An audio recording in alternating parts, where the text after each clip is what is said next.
Lalakihang atleta hanggang sa mga natatanging Pinoy sports figures na dapat niyong makilala. Ihahatid yan dito sa Power and Play.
Ipagmalaki ang galing na meron tayo. Ilantad ang likas nating talento at magdala ng saya sa mundo. Sa harap ng pagsubok ay di susuko. Para sa pangarap tayo'y porsigido. Magpakitang gilas na at magpapatalo. Ipagdiwang natin ang Pilipino. Yan ang Pinoy. Mula noon at hanggang ngayon, talento natin ang bida. Mula sa simpleng bakuran hanggang entablado natin ipakita. May pagsubok man ng Pinoy, pinalalakas ng saya. San man tayo sa pulo, sumbe, sibay, lakay, amiga. Sama-sama pakita ang galing natin katropa sa kapwa ko Pilipino.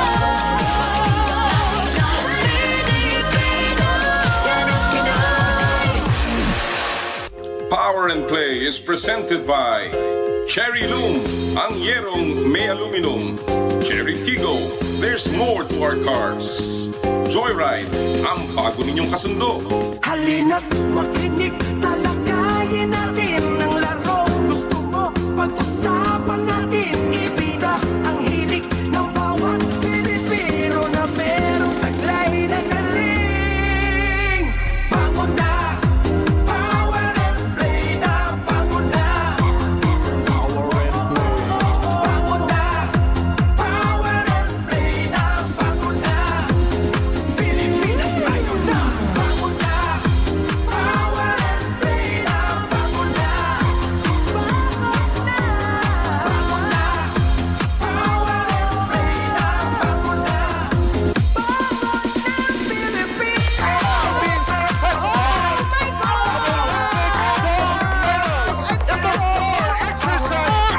Carlos Eala with 2 gold medals. Power and Play with Noli, Eala. Power and Play with Noli, Eala. Sabi nila po, mahirap daw hanapin ang susi ng tagumpay pagdating sa palakasan, the formula of success in sports. Well, sa likod po ng pagkapanalo ng Gilas Pilipinas noong Huwebes, nahanap na kaya ng Gilas ang formula for success sa kanilang mga laro? Pag-uusapan po natin ngayong umaga yan sa inyong paboritong kasalo. Uy, bango na! Power and Play na! Kumusta po kayo lahat mga kapatid? Magandang umaga po sa inyong lahat. Luzon, Visayas, Mindanao. Wala po sa aming 1PH Studios dito sa TV5 Media Center. Ito po ang Power and Play. At binabati po namin lahat ng mga nakikinig sa ating True TV Network. And of course, 105.9 True FM. Kasama na rin po of course ang 1PH sa Signal TV. At sa lahat po ng mga nanonood sa Facebook Live ng Power and Play, True TV at ng 105.9 at lahat po ng mga nakatutok pa sa iba't ibang mga platforms. Magandang araw po sa inyong lahat kung saan mang dako kayo ng mundo naroroon at saan mang kung anumang oras kayo nanonood. Naku November 23 na po. Ilang araw na lang Santi 27 days? 32 days na lang aba, Pasko na mga kapatid. Merry Christmas na naman. Kaya para po makumpleto ang ating pagbati sa inyong lahat, syempre kasama ko po ang aking partner. Walang iba kundi the man for all seasons, si Jera Season. Magandang umaga, partner. Good morning. Merry Christmas. Merry Christmas season. Napakagandang umaga po ngayon at tulad ng sinasabi ni partner Noli, yung simoy ng hangin. Ang sarap. Ang sarap ng simoy ng hangin dahil kitang-kita na ramdam natin ang hanging amihan. Talaga. At ang kinagandahan pa ng araw ngayon ay yung pagkapanalo ng Pilipinas laban sa New Zealand. Oo. Makasaysayan, partner. Makasaysayan. Makasaysayan panalo, of course, na nagawa ng Gilas Pilipinas sa pamumuno ni Coach Tim Cone and hindi pa natin natatalo ang New Zealand. Yeah. Finally, after 4 meetings, nagwagi na rin tayo. Ako, meron tayong imbitasyon manood doon. Yun lang talagang napakahirap nung panahon na yung pumunta doon. Pero nanood tayo sa TV, partner, at talaga namang nakakatuwa panoorin ng TV. Nakakatuwa. At saka mas lalo na yung nag-run silang sunod-sunod na consecutive scores. Oo. Talaga naghiyawan ng mga tao doon. Lalo na yung mga pasahan, yung mga fast break. Yeah. Well, mga kaibigan, sabi nga natin ito na kaya ang formula ng success. Kasi alam mo, nakausap ko si Tim Cone. Few weeks ago sa isang golf tournament. At sinabi niya sa akin, alam mo, hindi ko na kayang bumuo ng malaking pool. Alam mo kung bakit, sabi niya? Kasi ayoko nang magturo ng sistema ko. Gusto ko pagpunta nila sa loob ng aking koponan, sa loob ng Gilas, alam na nila, kabisado na nila ang sistema. He does not want to teach the system anymore to the incoming players. Kaya, maliit lang. Small pool lang yung Gilas Pilipinas ngayon, partner. And it seems like it's working dahil nakita natin na 2 linggo lang yan na paghahanda ng Gilas after the PBA Finals. Ang ganda ng kanilang coordination, yung pasahan, yung pasok ng tao, very, very fluid. Oo, tsaka makita mo yung talagang maganda yung samahan nila na yung dati nagsisikuhan sa PBA, nagkakapan. Sila yung nagpasahan. Sila kayo nagpasahan. Nagkakapan sila yung nakashoot. Nakakato. Si Scotty at si Chris Newsom, of course, Newsom, ang pinag-uusapan natin dito. And talagang yung galaw, yung depensa, lalong-lalo na po dun sa second half. Yan po lahat ng yan ay ating pag-uusapan mamaya-maya. Another, of course, formula for success na ating pong pinag-uusapan ay ang SBP program. Ito na kaya ang panibagong era na ang ating pong bansa ay tataas sa ranggo sa mundo ng basketball. And again, mamaya po makakasama natin ang Executive Director ng SBP, si Atty. Erika Dy. And later on, pag-uusapan po rin natin ang mahalagang kaganapan this month, partner. Ang parating na po na Philippine Olympic Committee elections. Okay, actually partner, di ba, na gines na natin dito yung isa sa mga gustong lumaban as POC president. Si former PBA player Chito Loizaga. Correct. At binigay niya yung kanyang plataforma. Sana naman, well, we're trying to reach out with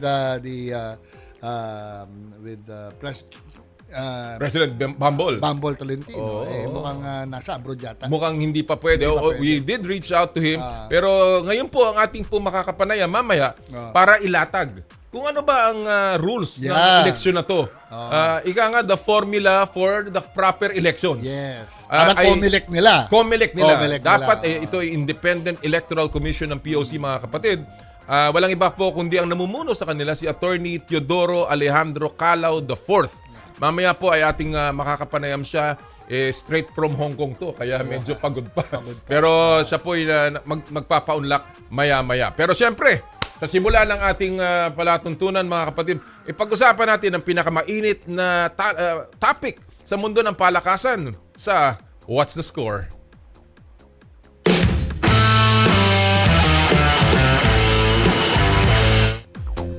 History para sa Gilas. Yan po ang pinag-uusapan namin ni partner Jera. At ito po ay patungkol sa pagkapanalo ng Gilas Pilipinas kontra New Zealand Tall Blacks. Sa kanilang sa pinakaunang pagkakataon, tinalo ng Pilipinas ang New Zealand sa isang FIBA tournament. Alam niyo po, ang New Zealand, hindi to pipitsugin ha. Number naman. 22 in the world. They once upon a time ha, pumasok yan sa semifinals, I believe, ng World Championship. So, sa likod yan ng 93-89 win ng national team sa FIBA Asia Cup 2025 Qualifiers noon pong Huwebes ng gabi sa Mall of Asia Arena. Nanguna para sa Gilas si Kai Soto na may 19 points, 10 rebounds at 7 assists. Pambihira talaga. And of course, Justin Brownlee led the scoring. Andun yung kanilang Scottie Thompson at Chris Newsom sa backcourt. Kasama si Dwight Ramos, Junmar Fajardo, Calvin Oftana at marami pa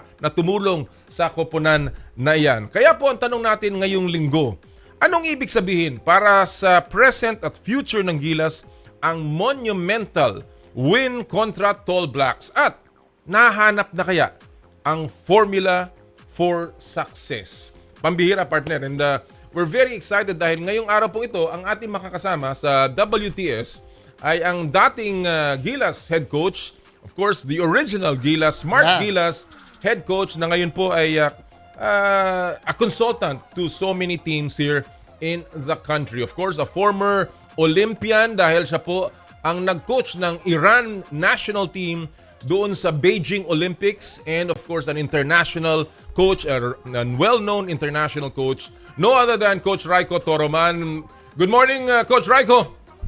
Good morning, Noli. Good morning, everybody. Good morning, Coach Rajko. Coach Rajko, I'm with Jera. Yes. All right. Well, first of all, thank you for joining us this morning. I'm sure, knowing you, I'm sure you were all eyes and paying attention to the game of Gilas last Thursday. So let me begin with that. What impressed you the most, Coach, in that game against New Zealand? First of all, it was very exciting game. You know, it was very exciting to watch. Two good teams. You know, we cannot forget that New Zealand was in the semifinal of the World Cup 2002. That's a great basketball nation, and Gilas had a really big opponent.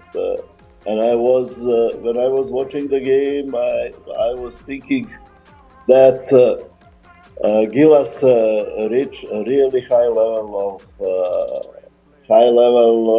of playing. You know, because they show in Latvia that they can be competitive with some big European teams. What was never happened before.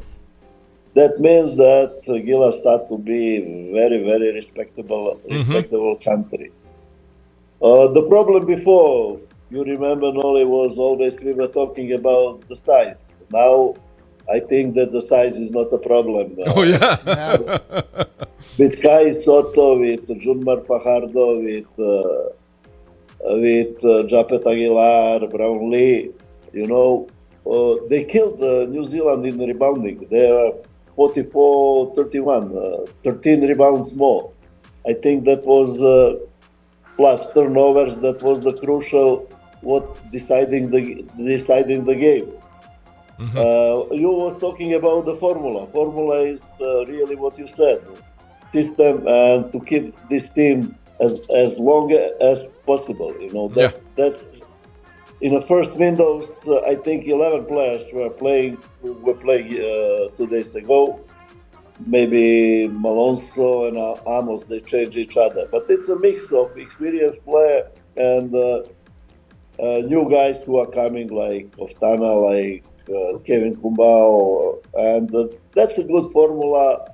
Keep the coach, keep the system, they start to play. And, Rajko, before I pass it to Jera, I want to just get a feel of this New Zealand team because we don't really know too much. Of course, we know some players there in New Zealand, Corey Webster, Vodanovic.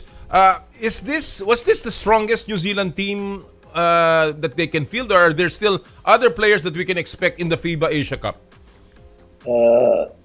That's the one question. I also am not so familiar with New Zealand team, but knowing that I'm going to talk with you, I spoke with yesterday. We had a friendly game against Meralco with Nenad Vucinic, and I asked him, No, because he knew everything about New Zealand. He was the head coach of New Zealand. Right.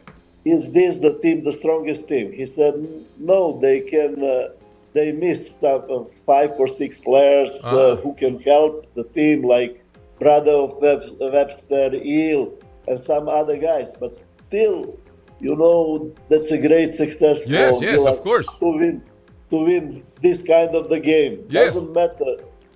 There is a lot of talking about the windows, especially in Europe, because sometimes the best players cannot participate in because of the conflict between FIBA and EuroLeague. But also, let's say, if some of these teams, New Zealand, Australia is also not coming with the best team who were participating in Olympic Games, because all NBA players cannot come because the season is ongoing. Right. But doesn't matter that. It doesn't matter. Actually, I was just trying to put, just to find out, because obviously we will meet them again in the FIBA Asia Cup. But again, it does not take away what Gilas did in that particular game. Partner? Coach, you've been observing all the players here of Gilas. Who among them can you really see that there was a vast or a big improvement, both in all the positions, from center to power forward to point guard? I think that the most important thing is that the team improved. That's the most important thing. I was, maybe you remember when you asked me about Caio Soto. I was very negative in this, how his career was going. Now he impressed me, because he is improving a lot. And that's the way how he can reach NBA. Bring this team of Gilas to the World Cup. Kill everybody there, and NBA will come to you. Okay, next question, Coach.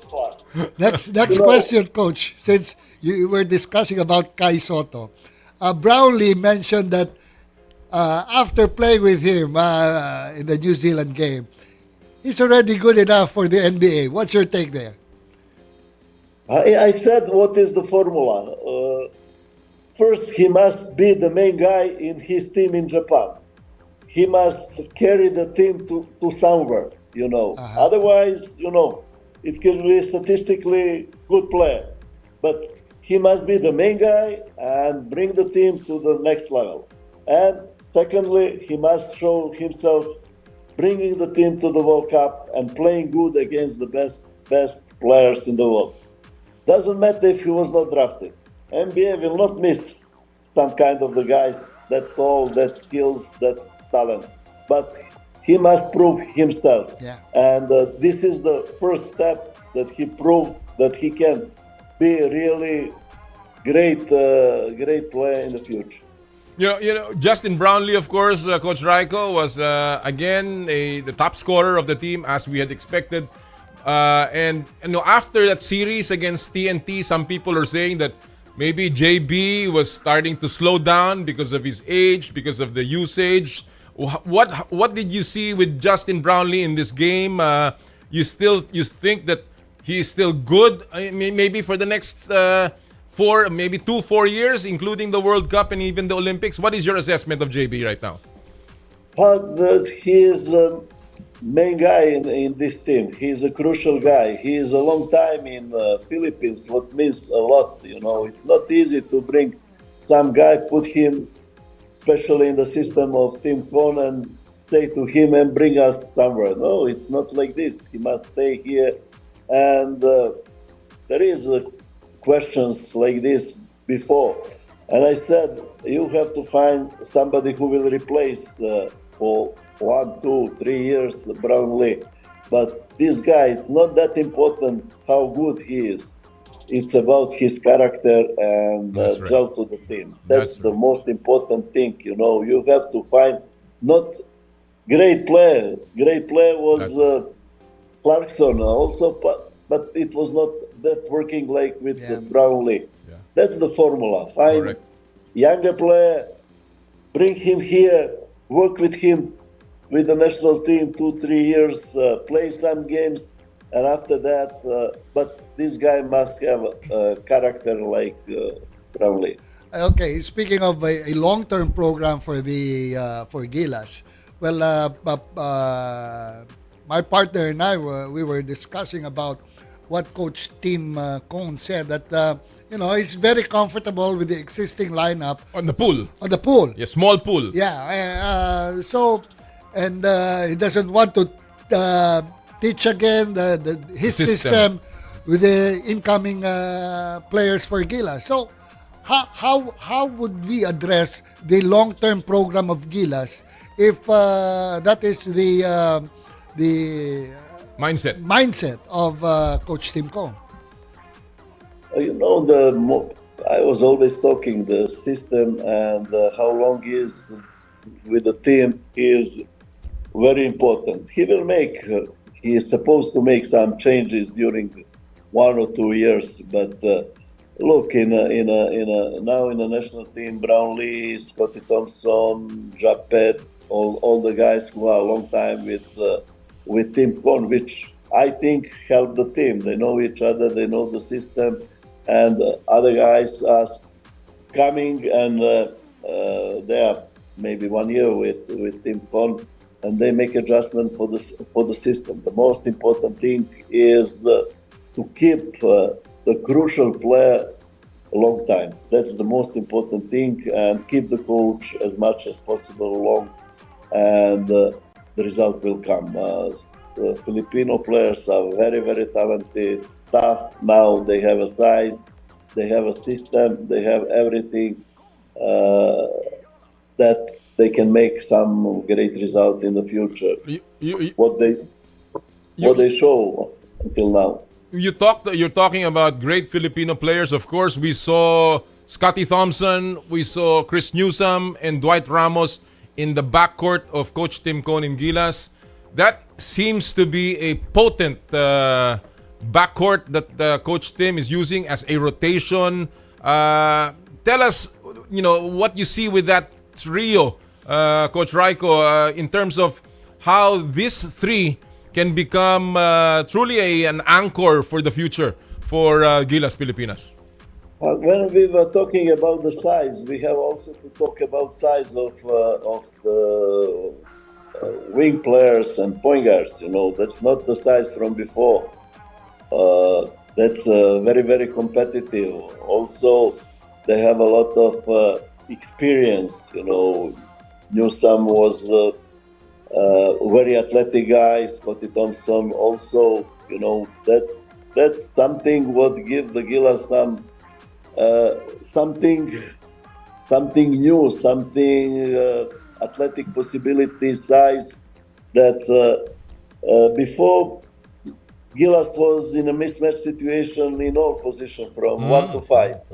Now it's not like this. Now we have Gilas have big guys. They have strong wings. Let's say the guy who is coming now is Oftana. I like him. With Converge, we play few games with Talk and Text, and he is a really great shooter, great size, and I don't think that I think that Gilas have a bright future. Mm-hmm. All right. Well, obviously, as Coach Tim Cone said in his interview, the best is yet to come, because we have not seen really the most complete team. AJ Edu has not played. Jamie Malonzo also is still in the injured list. What do you think could be the areas for improvement of this team, Coach Rajko?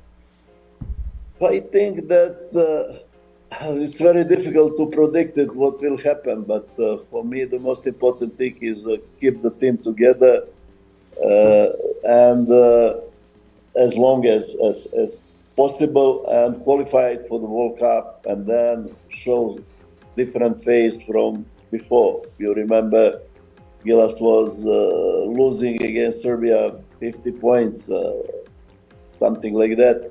Now it's totally different situation. I think that they are more competitive, and they have everything now to make some great result. What Tim Cone also said.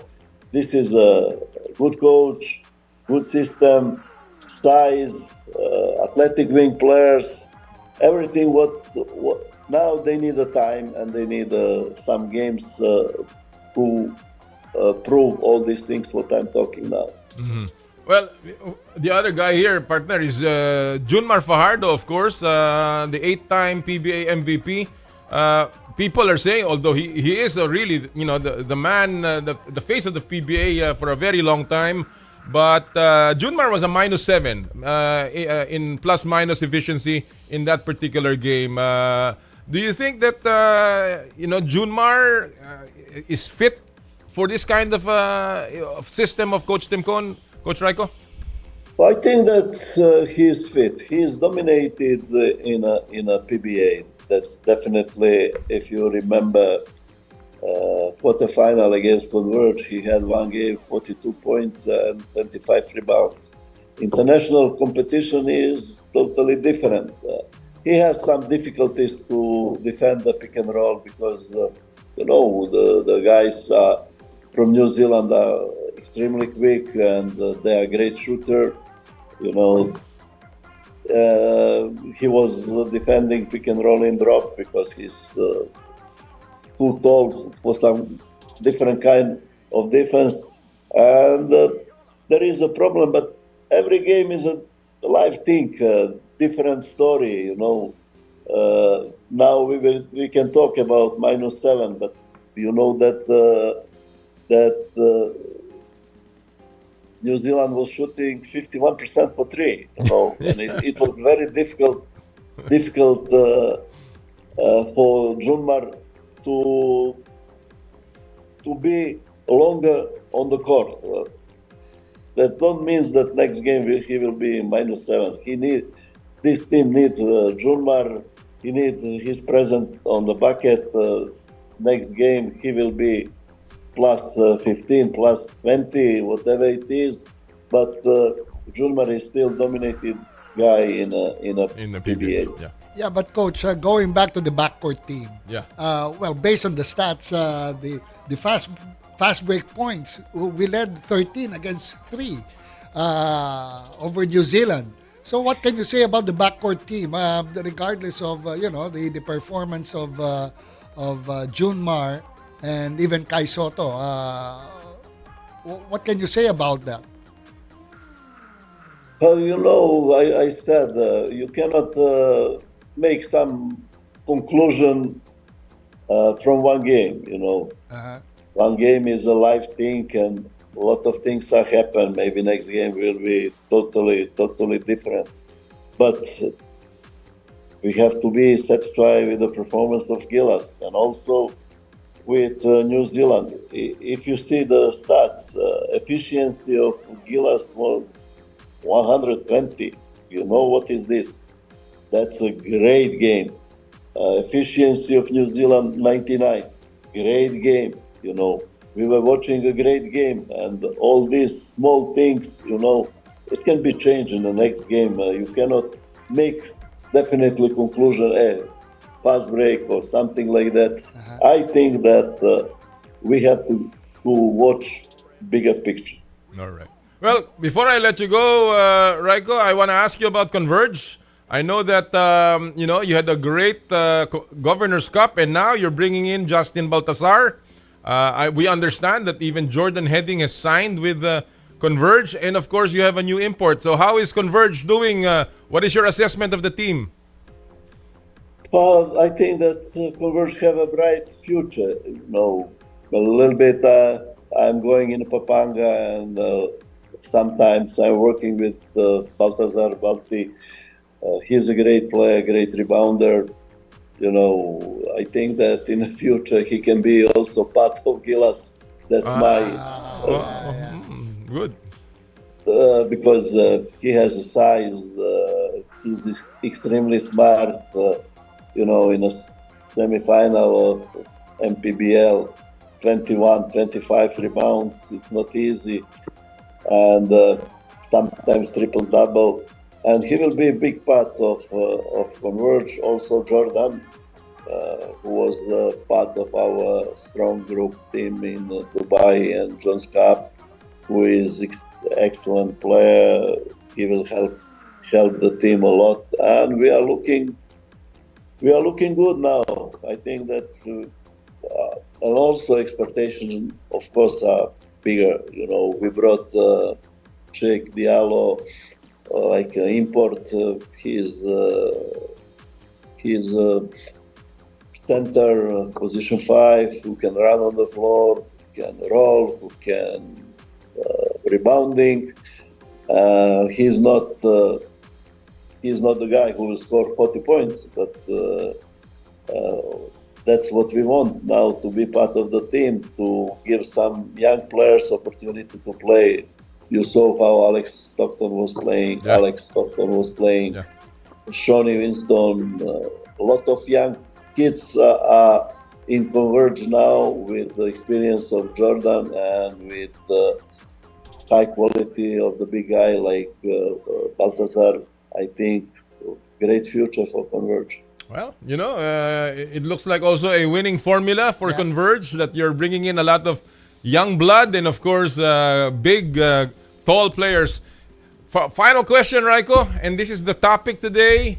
Have we found the formula to win in international competitions as far as Philippine basketball is concerned? I think that's the formula. Good coach, good system, keep the team longer, and that's only formula, and hard work. You know, without hard work, you will never reach anywhere. I think that Gilas is in the right hands and on the right way. Terrific. Great. Terrific. Nice to hear that from you, And of Coach. course, you started this program. Yeah. You helped us build a program like this, and we certainly are looking forward to more talks about Gilas with you in the future. All the best, Coach Rajko, and good luck to Converge, to CSB, and of course to Pampanga. And we will see you in the games. Thank you so much. Thank you. See you guys. Okay, thank you, Coach. Mga kaibigan, si Coach Rajko Toroman, the former head coach ng Smart Gilas, ng original Gilas 1.0 version. And ngayon siya ay consultant ng ilang teams dito sa ating bansa. And again, nasabi nga niya, ang formula is keep the team together, same coach, more exposure, and of course, continuous support. No? Actually, coming from Coach Rajko, no, na talagang having handled the former national team, no, kumbaga, yung nangyayari ngayon, yun yung ideal para sa isang coach. Oo. Di ba? Alam mo, nung kami Coming from nagsimula him, niyan, talagang yun ang gusto niya. And that was really the plan. Yeah. Back in 2008 when we began the Gilas program, yun talagang programa. Long-term development ng mga players, magkakasama all the time, and it will trickle down hanggang youth. Yun lang nga, nung panahon na yun, isipin mo, dumating kami sa Serbia, ang sabi ng Serbian immigration sa amin, yan ba basketball team talaga? Kasi nakita nila puro maliliit. Tawa na sa juniors. Kaya siya lang ngayon, sabi niya, iba na ngayon, diba? Ang size natin, napakalaki compared to when we started. Alam mo, lilit na. Isipin mo naman si Mark Baroka, JB Casio, RJ Hasul nung panahon. Ang liliit talaga. Tapos yung aming mga coach, ang liliit din. Pati yung mga utility personnel, ang liliit din. Kaya tawa ng tawa yung Serbian immigration. But again, we've come a long way, and congratulations again sa ating Gilas Pilipinas. And good luck tomorrow, ha. By the way, bukas po ang laban natin kontra naman Hong Kong. Of course, it should be easier. Pero alam naman natin sa basketball, bilog ang bola. Pero ang differential na lang yan kung paano nila yung laki ng lamang. Yes. Yun na At lang. sana makita natin pa rin yung tunay na laro para ma-gauge natin kung talagang wag natin pagbigyan. Yes, Let agree. Kai Soto play his game. I'm very, very impressed with Kai. I am very happy for him. And sana nga magtuloy-tuloy. Saka nagkalaman si Kai. Ang lakas niya ngayon. May nakita ko confidence. And sana nga matuloy na itong Gilas Pilipinas. Yeah. Alright, bago po tayo mag-break, isa muna pong paalala, of course, mula sa ating mga kaibigan sa Smart. Puso Pilipinas is a movement to celebrate the Filipino athlete powered by Smart. Follow them on Facebook, Instagram, Twitter, and YouTube. Get a chance to win exclusive Puso Pilipinas merch by sharing their Facebook page in your social media accounts with hashtag Puso Pilipinas. The GigaLife app is the latest mobile app from Smart that lets you discover and enjoy your passions with the different Giga promos. It can be downloaded and used by Smart Postpaid, Smart Prepaid, Bro Prepaid, and TNT subscribers via the Apple or Google Play Store. What can the GigaLife app do for me? Check your balance, monitor your current subscription, top up using debit credit card, subscribe to the latest Giga promos, Monitor your data consumption. Auto-detect your mobile number when you are connected to Smart Network. One-tap subscription to the most popular offer. Giga Video 99. And of course, Thank you. Power and Play is powered by Smart. Thank you. Live more today. Thank you. When we return, Cash or Bash time, Shaky Super League Corner at marami pa pong iba sa inyong paboritong kasalo sa almusal tuwing Sabado. Ito po ang Power and Play hatid sa inyo ng Cherry Loom, Cherry Tigo at ng Joyride. Ang oras po natin, 8:33 ng umaga. This time check is brought to you by Shakey's Pizza. There's nothing like Shakey's. Thank you. Dare to dream big. To be a voice of my generation. To inspire resilience in the face of roadblocks. And in sharing my stories, I let others share in my passion.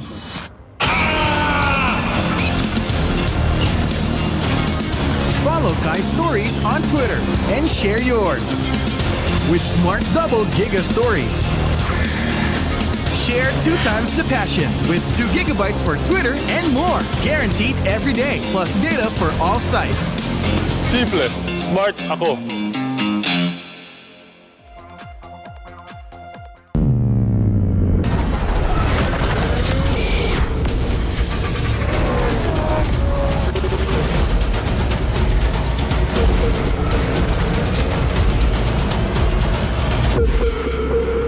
Ito ang programang inaabangan.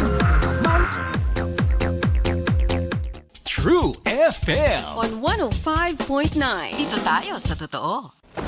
Mukhang kailangan ko na naman palitan ng bubong ko, pare. Mag-iisang taong pa lang yan. May tulo na kagad. Ay, bossing! Baka naman kasi hindi matibay yung ginamit nyo. Dapat ang gamitin mo ay Cherry Loom, ang yerong aluminum. Basta yero, Cherry Loom. Tibay protektado sa pangmatagalang yero. Ang sweet mo naman, ang sweet mo rin, para tayong merry manigin. Ang saya na Pasko, ang dahil sa'yo, merry manigin. Merry Christmas, Merry Christmas, Merry Munchkin. To you, Merry Munchkin. To you, my name is Serena. Merry Christmas. Dunkin, pasalubong ng bayan. Prepare delightful dishes every time with Technogas Technique appliances. Experience excellent cooking results with Technogas Technique's premium selection of cooking ranges, range hoods, built-in hobs, ovens, and kitchen appliances. Technogas Technique combines elegance, functionality, safety, and durability to enhance your skills and passion for cooking. Make Technogas Technique your cooking partner and fill your kitchen with appliances made to last. That's the Technogas Technique. Hindi biro ang maging isang ina. Dapat hands-on ka sa maraming bagay. Lalo na sa mga iniinom na gamot, dapat ready ka. Kaya kapag may sakit sa pamilya ko, gaya ng sakit ng ulo, sakit sa katawan na may kasamang lagnat dulot ng sipon, allergic rhinitis o sinusitis, Simdex D ang pinaiinom ko. Gamot laban sa sintomas ng trangkaso. Simdex D is available in Mercury drugstores and other drugstores near you. Phenylpropanolamine hydrochloride plus, chlorpenamine maleate plus. Paracetamol is the generic name of Simdex D tablet. If symptoms persist, consult your doctor. Sa Simdex D, dama ang alaga, dama ang ginhawa. Prepare delightful dishes every time with Technogas Technique appliances. Experience excellent cooking results with Technogas Technique's premium selection of cooking ranges, range hoods, built-in hobs, ovens, and kitchen appliances. Technogas Technique combines elegance, functionality, safety, and durability to enhance your skills and passion for cooking. Make Technogas Technique your cooking partner and fill your kitchen with appliances made to last. That's the Technogas Technique. Ang sweet mo naman, ang sweet mo rin, para tayong merry manigin. Ang saya na Pasko, ang dahil sa'yo, merry munchkin. Merry Christmas, Merry Christmas, Merry Munchkin. To you, Merry Munchkin. To you, my name is Serena. Merry Christmas. Dunkin, pasalubong ng bayan. Mukhang kailangan ko na naman palitan ng bubong ko, pare. Mag-iisang taong pa lang yan. May tulo na kagad. Ay, bossing! Baka naman kasi hindi matibay yung ginamit nyo. Dapat ang gamitin mo ay Cherry Loom, ang yerong aluminum. Basta yero, Cherry Loom. Tibay protektado sa pangmatagalang yero. Sa True, sa 105.9 na po ang True FM. Sa kanan ng FM band na po tayo. Tara, huwag maliligaw ha! Dito tayo sa totoo.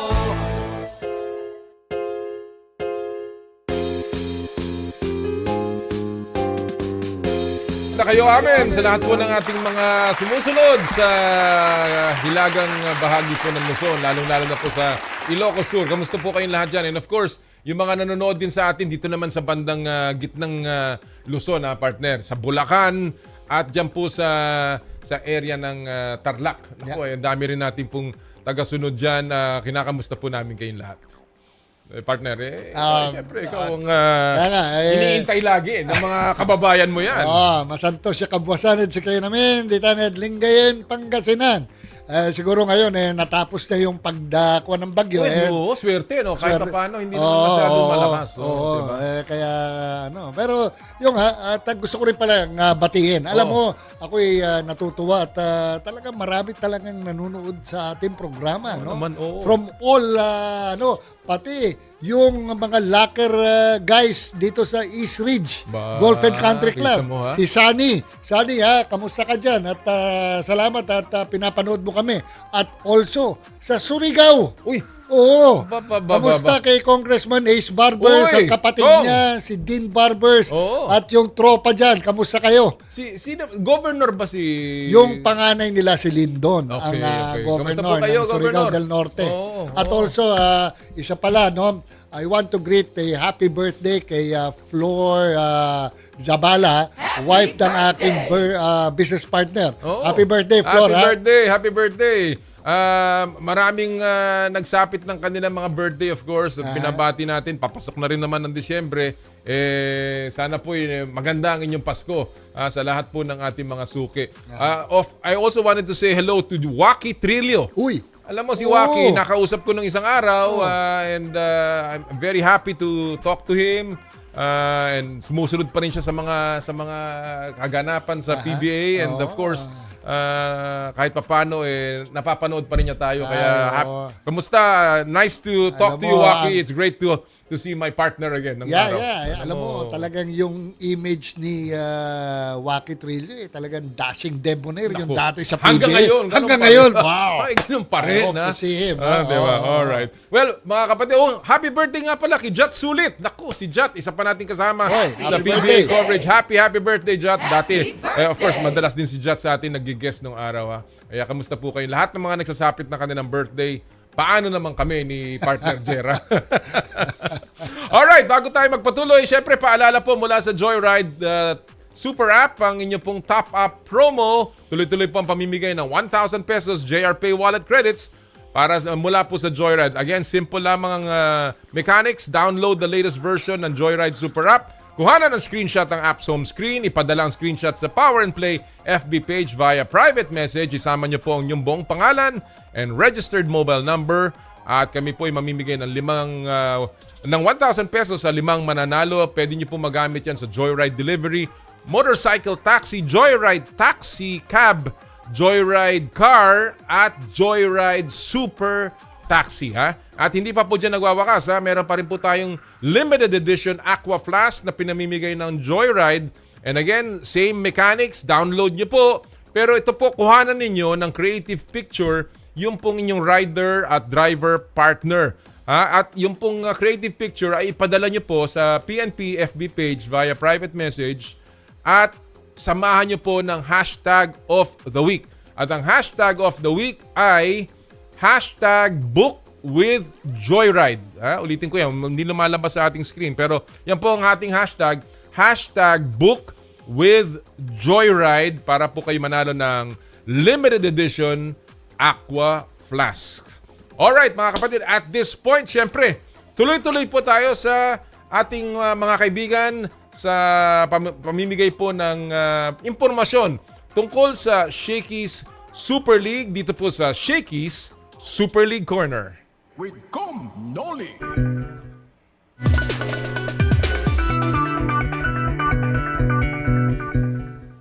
At ang Shaky Super League Corner, of course, hatid sa inyo ng Shakey's Pizza. There's nothing like Shakey's. Well, nagsimula na po ang finals ng Shakey's Super League Pre-Season Championship kung saan naglalaban po ang three-peat seeking National University Lady Bulldogs kontra De La Salle University Lady Spikers. At kahapon, yung best of 3 nila nagsimula na po kung saan nanalo ang Lady Bulldogs partner in 3 straight sets. Wow. 25-16, 25-12 at 27-25.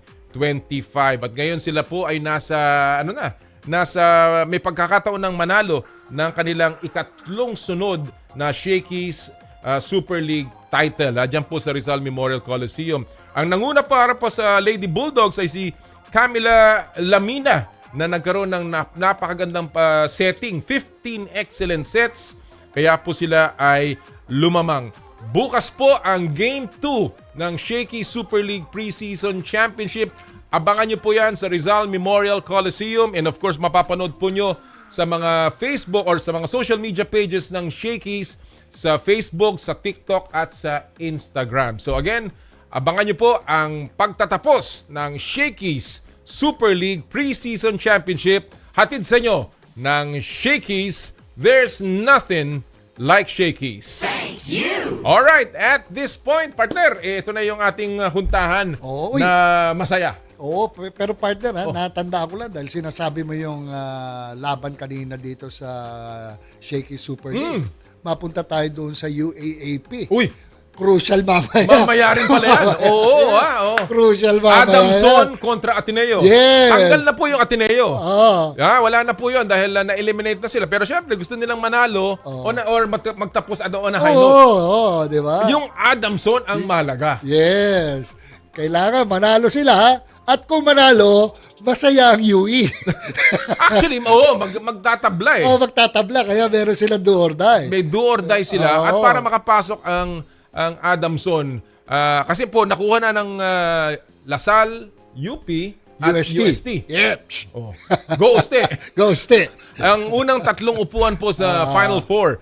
Isa na lang po ang pinaglalabanan. Natanggal na po ang NU, FEU at Ateneo. Yeah. So yung dalawa na lamang, UE ngayon ang nasa pang-4, pero pag nanalo ang Adamson, tabla sila. Tabla sila. So nagdadasal din ng UE na matalo na Adamson.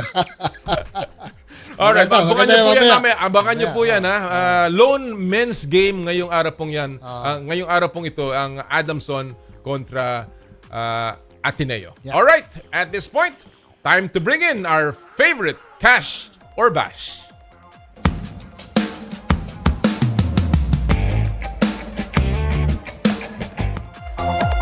At ang Cash or Bash ay hatid sa inyo po ng Cherry Tigo. There's more to our cars. At sa segment pong ito, tayo magpapakita ng 3 sports items, pwedeng video, soundbites o quotes na hahatulan ng ating mga bisita kung cash, kung sila po ay sang-ayon, at bash kung walang seal of approval. At ngayong araw pong ito, makakasama natin, mga suki din natin to. At sinusundan ko rin to sa kanila mga sinusulat, of course.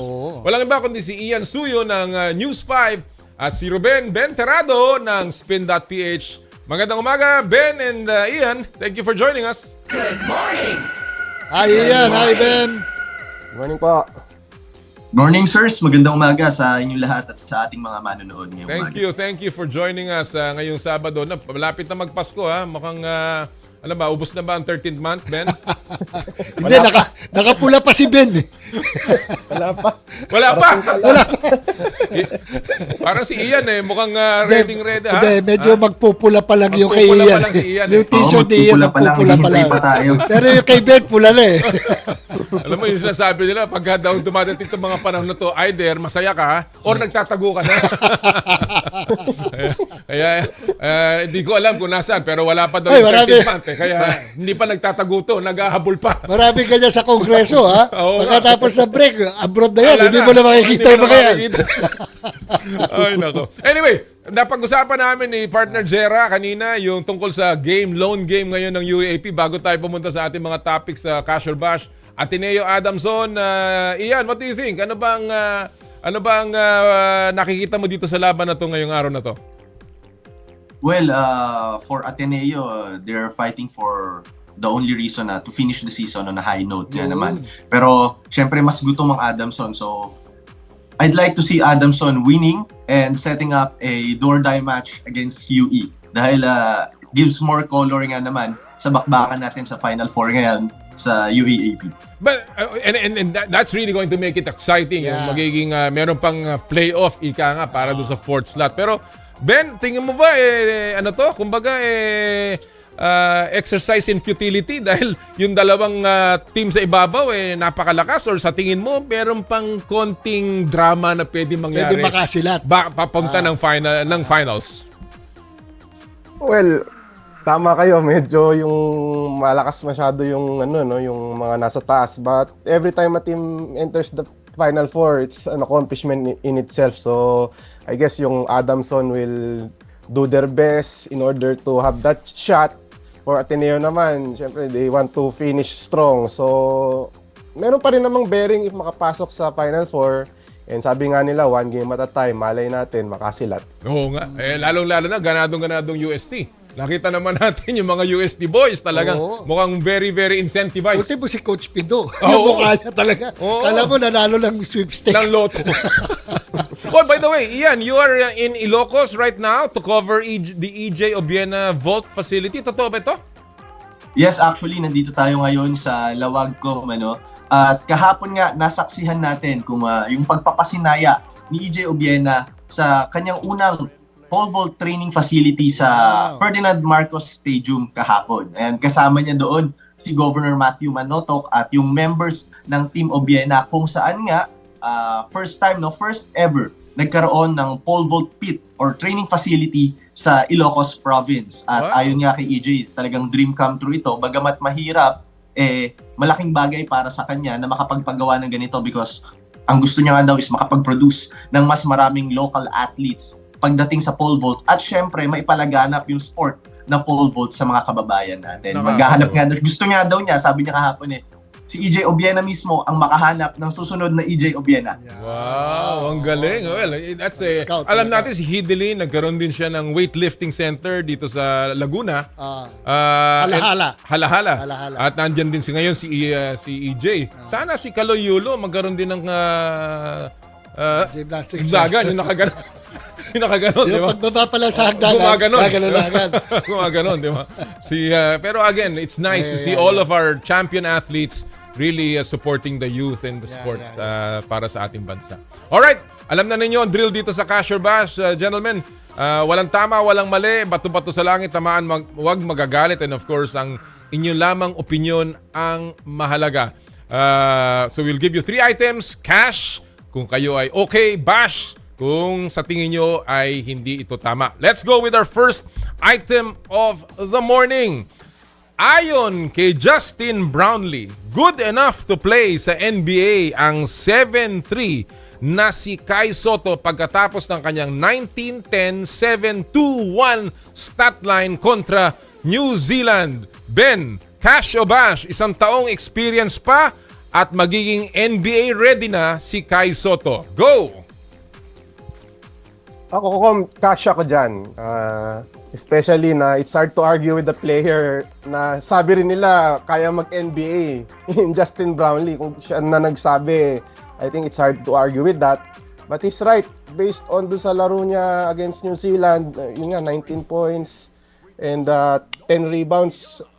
Ang nakita mo talaga yung improvement niya with lalo na yung sa body niya and yung nakikipagbanggaan siya sa loob against a physical New Zealand team.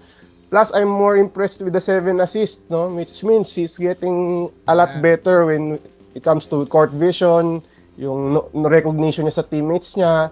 So, I see that as a good, talagang good performance. Meron pa siyang 2 steals and 2 blocks actually. So, talagang, for me, talagang yung nakikita mo yung improvement, it's a good sign for him na he's still, yung experience na lang talaga siguro ang kailangan niya in order to be ready for the NBA. Again, iba pa rin yung makapirma sa NBA, but yung being ready with the NBA and that kind of level of play sa basketball, I think yun yung it's a step in the right direction yung pinapakita ngayon ni Kai Sotto. Wow, talaga naman. Maganda yung sinabi mo, step in the right direction. Iyan, same item. Isang taong experience pa at magiging NBA ready na si Kai Sotto. Cash o bash? Go, Iyan. Sir Gerard, cash din ako dyan, kasi it's hard to deny naman yung grabing efficiency na pinapakita ngayon ni Kai Sotto sa world stage or sa international stage rather. And apart from that, hindi lang ito yung game na naging maganda yung performance niya. If we remember correctly, nung OQT, naging very efficient din ng performance niya against a world number 6 team in Latvia. So, malaking bagay yung statement ni Justin Brownlee. And tama nga si Sir Ben, coming from a player with the same caliber like Justin Brownlee, napaka positive note nun for Kai Sotto. But ang sa akin lang yung 1 year na yun, saan ba siya bagay mag-training? Maganda yan. Kasi alam natin, naglalaro siya sa Japan ngayon. Pero do we see other better platforms or other bigger leagues wherein pwede siyang mas mahasa? Ako, babalik ako dun sa nauna kong idea before Europe. I think Kai, if he has the chance to go to Europe pa rin, give him 1 year there, who knows, di ba? Baka mas maging maganda ang performance niya doon. Lalo, he's a big man playing, and sa Europe, yung kind of game na pwede niyang ma-develop, ma-evolve doon, makuha doon, ay magiging applicable para sa chance niyang mapalago yung chances niya to make it sa NBA. Wow, ang ganda nung mungkahi na yun ni Ian. That's very sound. Sana nakikinig ang East-West dito doon sa sinasabi ni Ian. Libreng advice yan, partner. Ano tingin mo? Well, ako nga, pareho kami ni Ben at saka ni Ian, pero I have to qualify doon sa aking cash. No? Dahil just like what we discussed with Coach Rajko a while ago, di ba? Okay, Kai Sotto has improved a lot. Even yung body, galaw niya, assist, lahat. But iba ang level ng NBA, right. di ba? Is he at par with the other European NBA players na sentro, katulad nila Zubac, nila Jokic, di ba?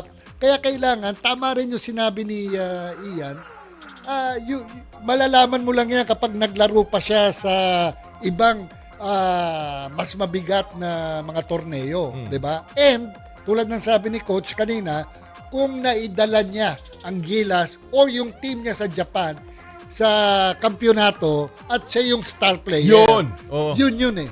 Tama. Doon ko lang mako-qualify para masabi ko na talagang ready na siya for the NBA. Alam mo, again, ang sinasabi natin dito, NBA ready. Hindi naman natin sinasabing to be the star of the NBA. Wala tayong sinasabing gano'n because obviously, ang talent level ng mga binabanggit mo partner, Jokic, napakalayo na noon, Embiid, di ba? But even a homegrown for that matter, na batang-bata. But is he going to be NBA ready with what he's showing? I think he's on the right direction. Sabi nga ni Ben, he is in the right direction. He is bulking up. He's making those moves. May mga galaw na siya. I'd like to see him a little more bulked up ng konti, not losing his quickness, and maybe a little more range. Yung kanyang 3-point shot siguro medyo mahasa pa ng konti. And tama si Ian, he has to be placed in a team where he will develop at hindi lang siya uupo. And as Coach Rajko said, where he will be the star at this point. Correct. Where is that? Is that in Japan? Is that in Europe? Is that in the PBA? Let's all hope na tama ang mga galaw ni Kai in the next few weeks, months, para siya talaga ay makarating doon sa kanyang pangarap. Ika nga, yung question nga, 1 taong experience pa? Hindi. Ano? 1 taon at kalahati. Tumawad ka pa. Alright, let's go to our second item of the morning. Itinalagang bagong head coach ng Gilas Pilipinas Youth, si L.A. Tenorio, ang PBA legend. Of course, still naglalaro para sa Barangay Ginebra and one of the best point guards ever ng Pilipinas. So, cash o bash, ang PBA legend ang best choice ngayon para hawakan ang youth program ng bansa. Ian, I'll begin with you. Go!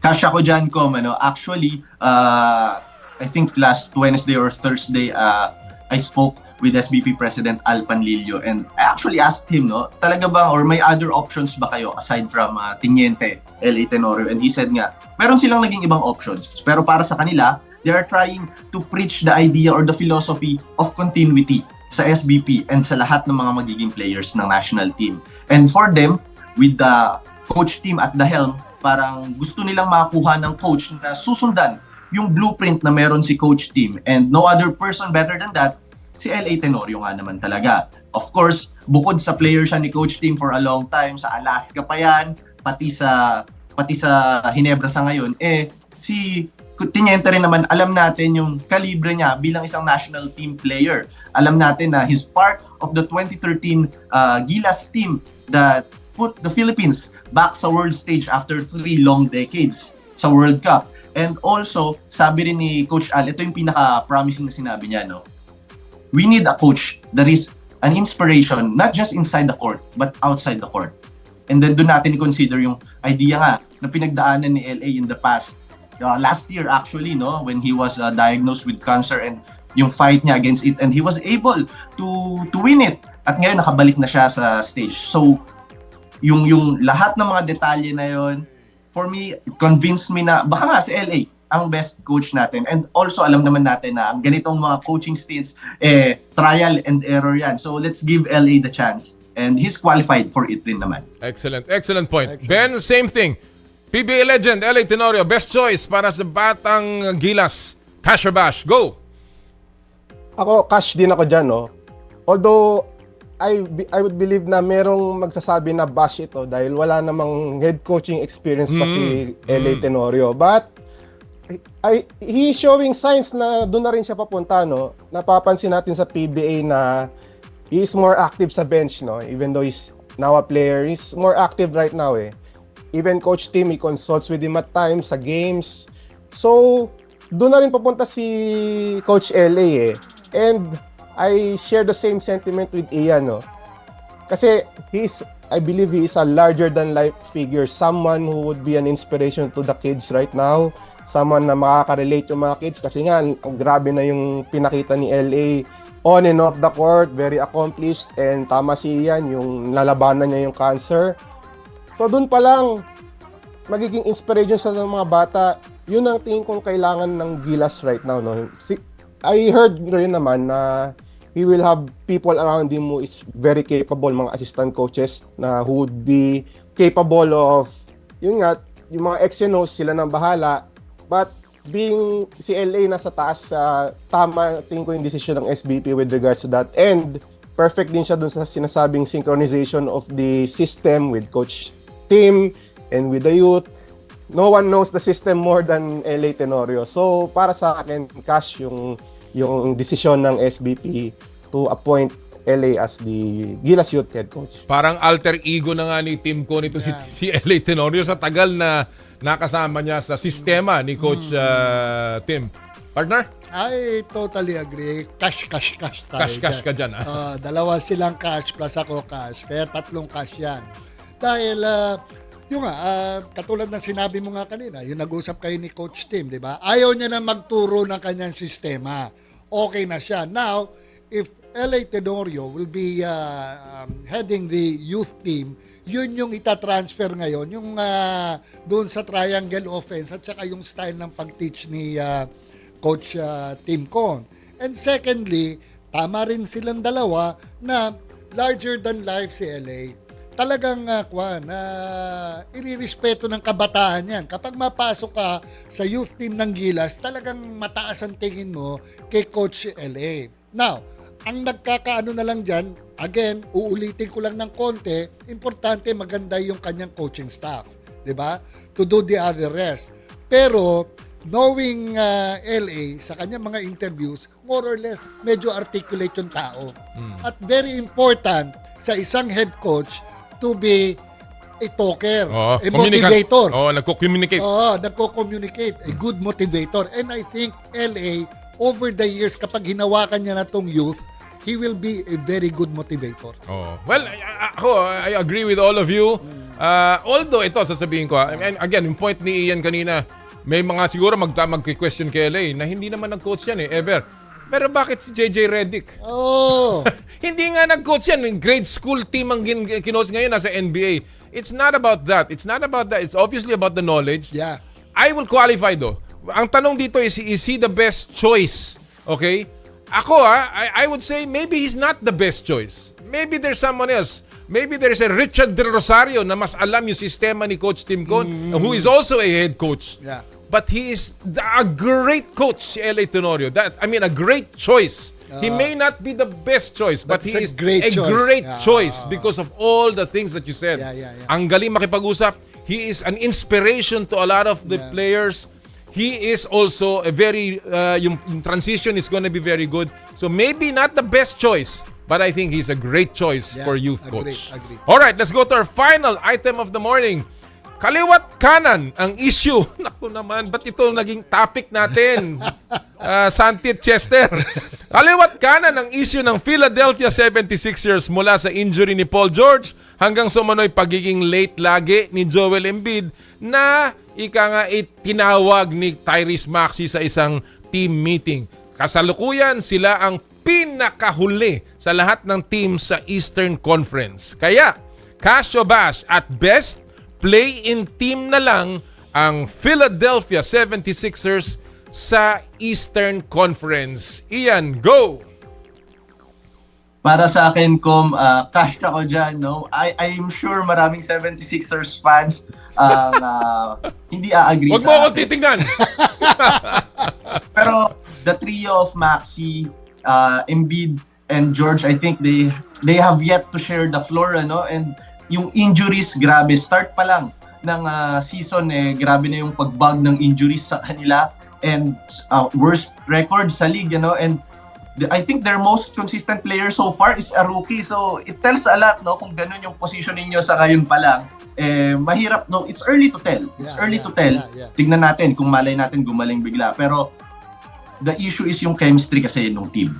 So makikita natin na yung mga teams na maganda yung development ng chemistry nila early on, sila yung mas nagsasucceed and mas ready sila when it comes to the playoff stage or maybe play-in, And para sa akin kasi, yung issue para kay Embiid and kay Maxey, hindi natin alam kung gaano kalala yung level na yon, kung gaano kalala or yung gravity ng bagay na yon. And if that's true nga, wag naman sana na mag-cause yun ng further na pagkakabitak-bitak sa kuponan dahil it's very ironic for a team na nagpipreach ng idea ng process for a really long time na ganito yung nagiging performance nila sa league sa ngayon. Alright, well, Ben, same thing. At 2-12 at the moment, at best, play-in team na lang ang Philly sa East. Casio Bash, go! Sorry but cash ang sagot ko dyan. Parang sumasakit ang dibdib ni Com. Parang palala yung nangyayari sa Sixers And para sa akin, parang nagkakawatak-watak na sila ngayon pa lang. Maganda sana yung nangyaring team meeting nung sorting things out, yung sinasabing na late daw si Embiid. But yung naging questionable sa akin is how the players responded to it, no? Nagsalita pa nga si Embiid na yun daw nag-leak sa media is a piece of, Tapos ginawa pang content ni Paul George yung nangyari, which is parang sino siya para magsalita nun when in fact he has his problems himself na may injury siya. Yan nga, pangalawang injury na nga ata niya recently. So doon pa lang nakikita mo na yung signs na actually para sa akin hindi na nga signs yun Talagang nagkakawatak-watak na sila. And kahit siguro masort things out nila yung mga nangyayari sa kanila, yung health issue pa rin ang problema I doubt if Paul George will be playing yung heavy load, even Embiid with the injuries that they are having. Tingin ko magiging coach na yung approach ng Sixers dito So even on the court, baka hindi rin sila makapag-perform ng maayos with a lineup na maraming injuries, no? So doon pa lang I see them na mahirapan sila to make a deeper run. And yun nga, kasya ko na at best maging play-in team na lang sila. Aray ko po. Partner! Ito, Ian, Ben, magpapaka-plastic ako dito. Bash! Hindi totoo yan, partner. Hindi pwede yan. Alam nyo, maliit na gusot lamang yan sa kanilang koponan. Diba? Pagkakaroon yan ng light at the end of the tunnel. Para lang hindi sumamalo ba, partner? Saka yung injury na yan, gagaling si Embiid. Yung gusot niya sa coach, magkakaayusan yan. Parang iba yung sinabi mo sa akin kanina. Ay, ako kaya mahal na mahal ko itong partner ko to kahit nagsisinungaling, diretso pa rin yung mukha eh. Pero ito, sasabihin ko lang ha, mga kapatid ha. Okay. 2-12 record. Alam nyo ba that there have been 92 teams in NBA history na ganyan ang simula? Kita mo? Kita mo? Kita mo? Out of the 92, 6 lang ang pumasok sa playoffs. Ito pa ang isang silver lining. At least may 6 ha. Ito pa. So far, itong Big 3 ng Philadelphia na pinagmamalaki namin noong off-season, 6 minutes pa lang ang ilalaro ha, sa buong 14 laro nila. Out of 650 plus minutes. Which is less than 1% of the total minutes played. Kita mo, nakadalawang panalo. Kita mo? Diba? Kaya sinasabi ko lang, alam nyo, mali kayong dalawa eh. Pag-asa pa kami. Kahit ganyang kaliit. Less than 1%. Mali kayong dalawa. Tama siya. I like my statement. Kailangan lang palang magpahilot ni Joel Embiid at saka ni Paul George. Sa kasalukuyan, lamang ang Philadelphia, 53-50. Kita mo, laban sa Brooklyn Nets. Tama yan, partner. Pampalakas. Jeremy, maraming salamat. Bash na lang para makabalik kami. Yan ang gusto ko sa inyo eh. Ibalik nga to ha. Next Saturday kagad ha. Gentlemen, maraming salamat. Ben, and Ian sa inyong oras ngayong umaga. Merry Christmas. Sana magkita-kita pa tayo muli ha. Maraming salamat. Maraming salamat po. Safe trip Ian Pawe. Safe trip. Salamat. Maraming salamat. Mga kaibigan, ang masaya pong cashier. At dapat ito, lie or truth or lie. Kasama po si Ian Suyu at saka si Ben Terrado. Again, abangan niyo po yung mga sinusulat nila at abangan niyo po ang Philadelphia. Babalik po yan. At kami rin po ay babalik. Pagkatapos nito, silipin muna natin ang ating mga viral videos sa mundo ng palakasan sa Stop and Pop. Ito, maganda to, partner ha. Ang title po ng ating video ngayong umagang ito ay What are they feeding kids these days? Aba, English yun ha. What are they feeding kids these days? Kasi po, ito panoorin nyo to ha. Natanong natin yan dahil sa player na ito. Ayan o, kita nyo ha. Ang laki, di ba? Dumadunk pa. Naniniwala ba kayong sabihin naming 10 years old lang yan? 6'5" na player po ito. At hindi lang siya matangkad, may galaw din sa court sa kanyang murang edad. Mapapatanong ka na lang ng talagang ano bang pinapakain sa mga player ngayon na mga bata at ganyan na sila magsilaki at gumalaw. And of course, mapasok sa Stop and Pop. Kita mo naman, partner? 10 years old. Alam mo pa, si Kai Soto ganyan eh. Pero ang diet niya, sapin-sapin, puto. Kita mo. Kaya medyo manipis. Ito steak eh. Alright, when we come back mga kapatid, ang ating pong pag-uusapan, mas seryoso. Ang topic po tungkol sa POC elections na paparating na po sa November 29. And of course, ang formula ng success ng Samahang Basketball ng Pilipinas sa amin pong pagbabalik dito po sa Power and Play hatid sa inyo ng Cherry Loom, Cherry Tigo at ng Joyride. Ang oras po natin, 9:12 ng umaga. This time check is brought to you by Shakey's Pizza. There's nothing like Shakey's. Thank you. I dare to dream big. To be a voice of my generation. To inspire resilience in the face of roadblocks. And in sharing my stories, I let others share in my passion.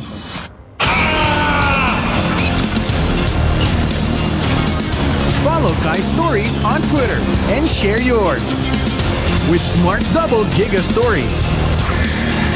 Share 2 times the passion with 2 gigabytes for Twitter and more. Guaranteed every day, plus data for all sites.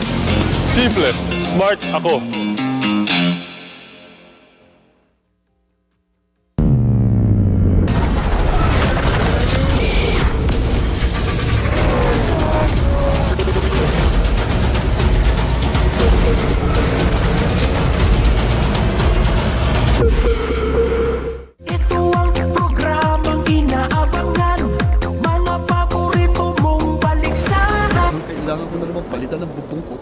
Mag-iisang taon pa lang yan. May tulo na kagad. Ay, bossing! Baka naman kasi hindi matibay yung ginamit nyo. dapat ang gamitin mo ay Cherry Loom, ang yerong aluminum. Basta yero, Cherry Loom. Tibay protektado sa pangmatagalang yero. Fuji Denso believes that appliances are long-term investments, so it is very important to choose wisely. And what could be a wiser choice than using reliable, durable, and energy-saving appliances from Fuji Denso? Just like families and companies trusting Fuji Denso, you will see the difference when you upgrade your usual appliances to Fuji Denso HD inverter appliances. Fuji Denso, quality above all. Upgrade your home, upgrade your business with Fuji Denso.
Balik ang Power and Play ngayong umagang ito ng Sabado and alam niyo po sa susunod na linggo magkakaroon na po nung tinatawag na Philippine Olympic Committee elections. Ito po ay nagaganap tuwing 4 na taon, usually during the Olympic year. At kagaya po nangyari ngayon, Olympic year. At muling magkakaroon po ng eleksyon ang ating pinakamataas na mga opisyales pagdating sa sports dyan po sa Philippine Olympic Committee. And of course, para po patakbuhin na maayos at mahusay ang halalan dyan po sa POC, meron pong nabuo na isang electoral commission which is an independent body for this particular activity. At tayo po'y maswerte na ang isa po sa mga miyembro ng POC Electoral Commission ay makakasama natin po ngayon. At siya po'y fresh pa to sa biyahe niya at medyo talagang tayo nagpapasalamat na tayo napaunlakan, partner. Walang iba kundi si Attorney Teodoro Alejandro Kalaw IV, ang isa pong miyembro ng POC Electoral Commission. Attorney Kalaw, magandang umaga po sa inyo. Marami po salamat for joining us today. Good morning, Attorney Kalaw. Good morning, Noli. Well, let me go straight to the point, Attorney Kalaw. Nakasama po natin si Jera Season dito, by the way, Attorney Kalaw. Morning. Unang-una, paano pa ito nabuo, itong commission na to? And ito ba'y, sino nag-appoint sa inyo? Ito ba'y voluntary? How was the process, Attorney Kalaw? Yung election natin every 4 years, pursuant to the bylaws, just before the election, an electoral commission is appointed. I've been... this is my 3rd time to chair the commission. So this year, I will be joined by Commissioner Bongku and Father Nap Encarnacion of Colegio de San Juan de Letran de Calamba. Okay. And ito ay, who appoints you to this commission? The General Assembly. The General Assembly. Okay. They have to get people who are not involved with the NSAs in any way. So, you know, to make sure that we're independent. And kayo rin ang nag-implement or nagpo-formulate ng sarili ninyong rules in terms of the election? Every election we issue out rules pursuant to the latest bylaws. Okay. All right. So let me go to the election activity itself, no? Let me ask first about the eligibility, of course. Kung sino yung mga eligible na bumoto. Unahin muna natin yon, Attorney Kalaw. Sino ba ang, kasi alam natin na maraming NSA. In fact, how many NSAs are there now, Attorney Kalaw? Total? I think there are like 58, if I'm not wrong. I think those are voting. Parang mas Voting, marami pa yata the regular members who can vote. Okay. And so, we have associate and recognized members who cannot. That's right. Paano po natin na-determine itong who is eligible to vote among the NSAs? The bylaws provide who is qualified to be a regular member. Normally, these are sports who are in the current Olympic program. I understand there may be some exceptions for sports who have appeared several times in the ASEAN Games, but the General Assembly is the one who determines the qualifications, and it's given to us, the Electoral Commission, to implement the voters list. So in other words, ito pong listahan na to is given to you. It is not the Electoral Commission that determines who is going to be eligible. So ang General Assembly ang nagde-determine, partner. So, yes. The General Assembly is the one who determines who can vote. And my understanding right now is that it's the National Sport Associations who are regular members, the 2 athletes who represent the male and female athletes at the Athletes Commission. That's right. And the representative of the Philippine Olympic the International Olympic Committee here. That's right. Who currently is Mikey Jaworski. Yes, that's right. Well, alam mo kasi ako na kahit paano, partner, I was able to vote in the POC elections as Secretary General or Executive Director ng SBP back in 2008. After the Olympic years sa Beijing. And so I saw a little bit of the process, and of course yung naging takbo ng kampanya nung panahon na yun. That was, I think it was still Congressman Peping Coangco against Mr. Art Macapagal during that time. No? So medyo nakita natin to, Attorney Kalaw. And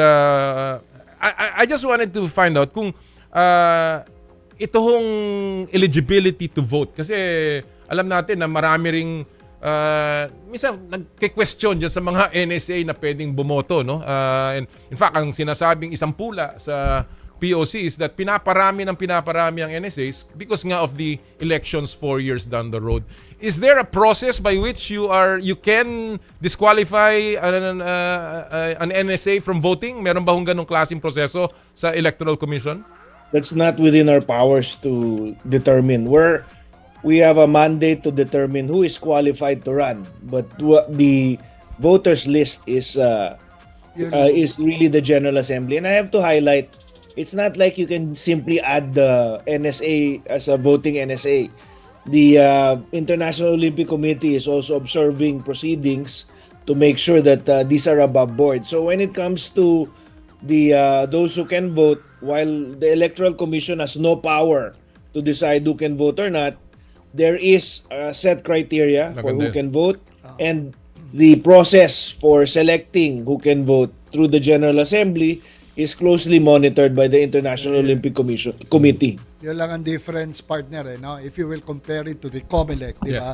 They're the ones who can determine who is eligible to run for a certain position. At sila, hindi naman yata sinasabi ni Atty. Kalaw. Ito to vote.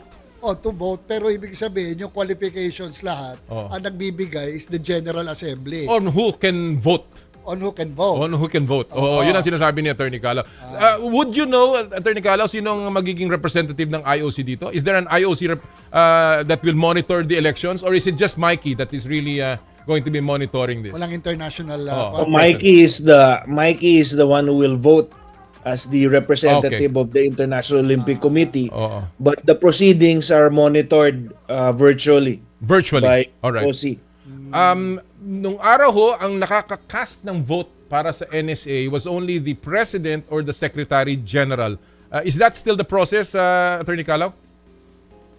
Well, pursuant to Article 4, Section 1 of the new 2024 bylaws, it is the duly authorized representatives. So hindi kailangan Presidente or SecGen? Not necessarily. Well, they have to be the President. There's only one vote per NSA. Yes, that's right. And the representative has to be the President or Secretary General or a Vice President of that NSA regular member, duly authorized by the President and attested by the Secretary General. So there are only three. Okay. There are only three people who can exercise that vote. Okay. O yun, malinaw yun. Ha? So kasi minsan nagkakatalo din dyan eh. Alam mo, nagkaroon na ako ng experience yan na tinatago yung mga dapat bumoto eh.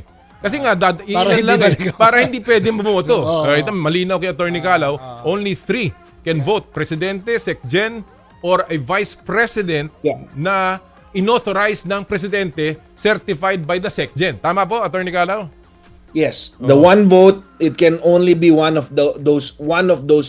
Okay. Now, let's go to the qualifications of the candidates, which you said, Atty. Kalaw, is within the jurisdiction of the Electoral Commission. Ano po ang qualifications ng isang kandidato to run for a position dito sa POC? Mahaba-haba yan, but the 2024 bylaws provides for the different qualifications for the 10 members who are subject to election. These are the President, First Vice President, Second Vice President, Treasurer, Internal Auditor, and 5 regular members of the POC board. I need to highlight that that's not the complete board.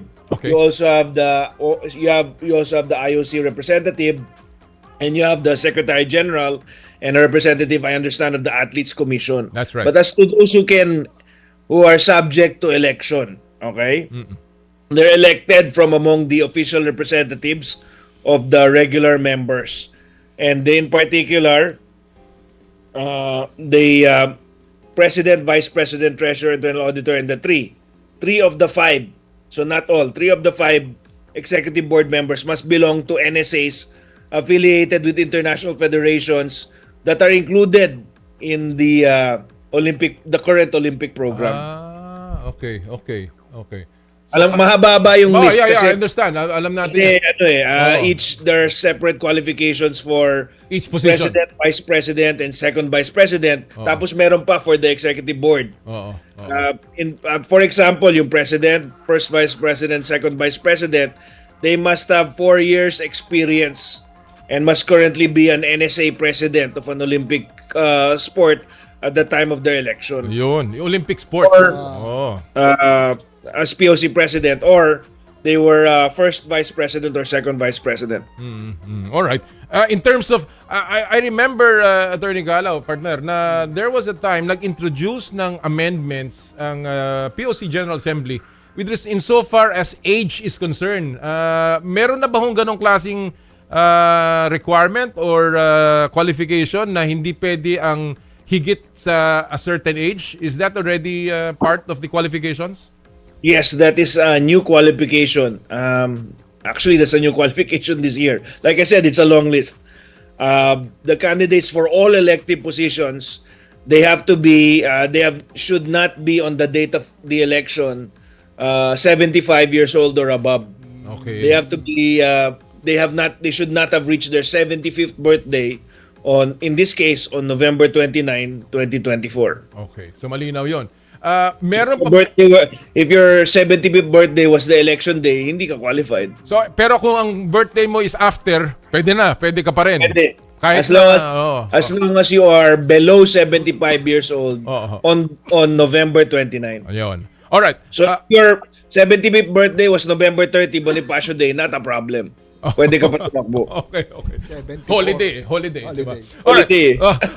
Attorney Kalaw, yung position pong chairman, andyan pa ba? Meron pa bang chairman ng POC? Wala na po. Under the new bylaws. As you know, if you attend General Assembly meetings, there's no more chairman. Okay. So the new bylaws don't provide for the election of a chair. The last election that I supervised was the last election for a POC chair. So tinanggal na rin yung position ng chairman, partner. So wala na yung pwesto na yun. Ngayon ay I think currently handled by Steve Ontiveros yata, yun ang chairman. Alright, is there a particular campaign period dito? Meron bang pwedeng kayong payagan na mga ganyang klaseng campaigning? Mag-start na po, Okay. Noli. The campaign period is until November 28. 28. Meron ba this week is coming week. Any prohibited acts that the candidates cannot do? It's not in the well. Ba, pwede bang ilabas ng isang kandidato we assume that they will or... be ethical and above board in representing themselves. So candidates, if there will be a complaint, of course it will be addressed to us. Yun. So anything about the qualification or acts of a candidate, sa inyo na po yan, Attorney Kalaw? Hindi na po sa General Assembly yan. Hindi na. Yes. Okay. Alright, let's go to the process, partner. The procedure of the elections, Attorney Kalaw. November 29 is the election date. Meron na ba hong lugar at saka sa oras para sa mga NSA? Yes, I understand the venue. It will be on November 29 for the elections. Will be East Ocean Palace Restaurant sa Parañaque City, where it was held the last time. Okay. And may oras ba ho? Is there a period of time where they can cast their vote? Well, from 11 a.m. until 1:30 p.m. on the day of the election, they will have the opportunity to register. We want to make sure that all of my understanding is at least 61.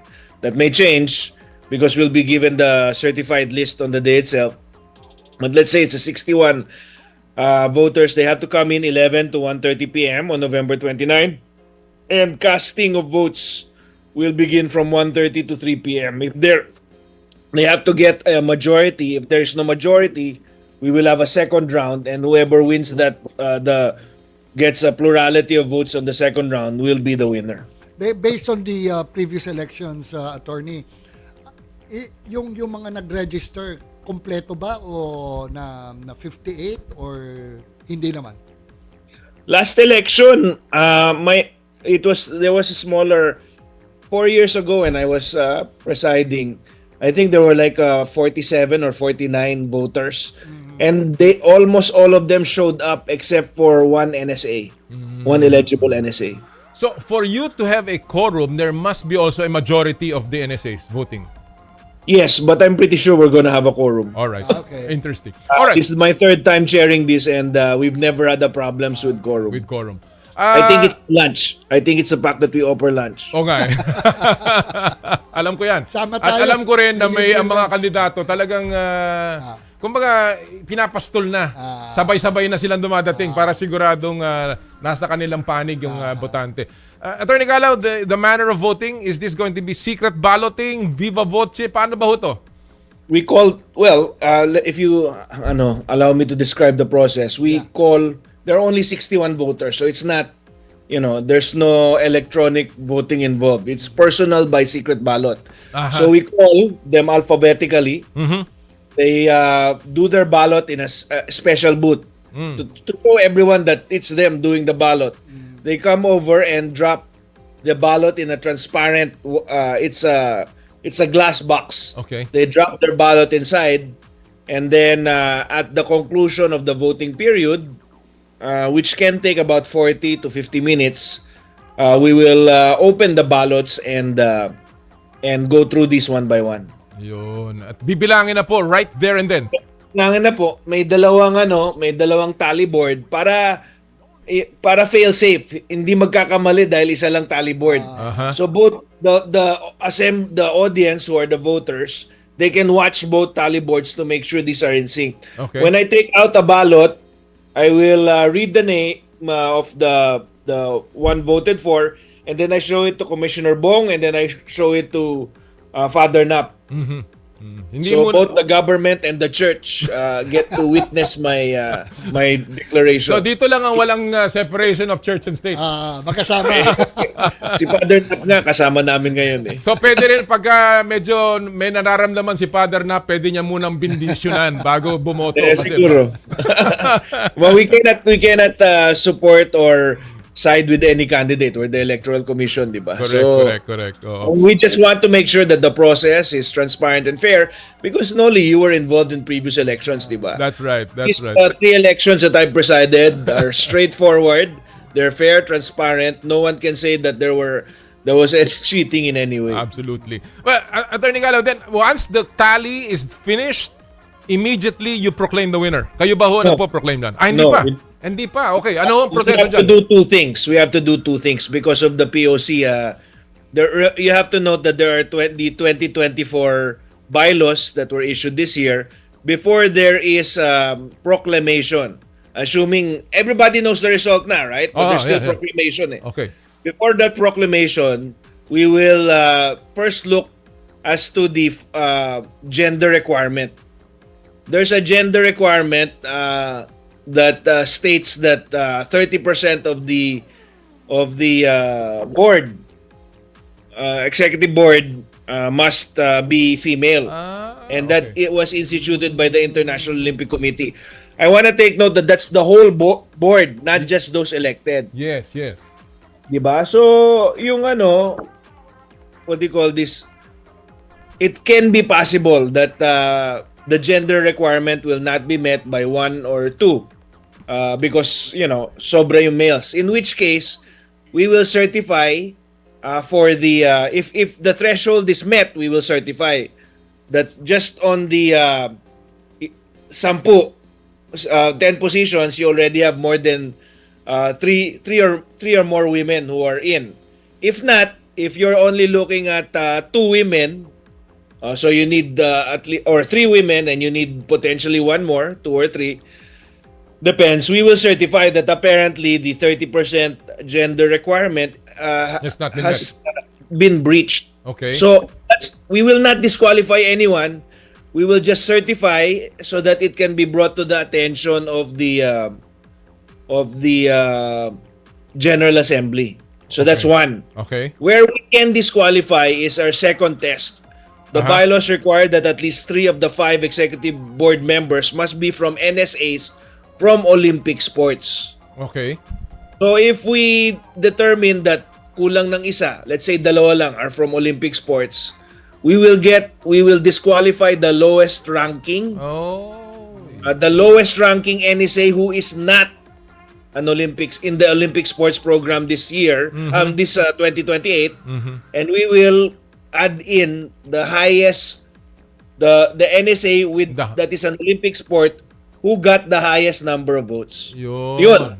So if that happens, only 2, for example, are from Olympic sports, we will disqualify the highest ranking non-Olympic NSA and put in the NSA from an Olympic sport who got the highest number of votes. That's the only time we can disqualify during the process. At lahat po yan mangyayari on that day, November 29. On the election, that won't take long. That will take at most 10-15 minutes, after which, final act of the day, we will proclaim all the candidates who won. In a day lang talaga. So talagang by the end of November 29, we would already have a POC duly proclaimed board.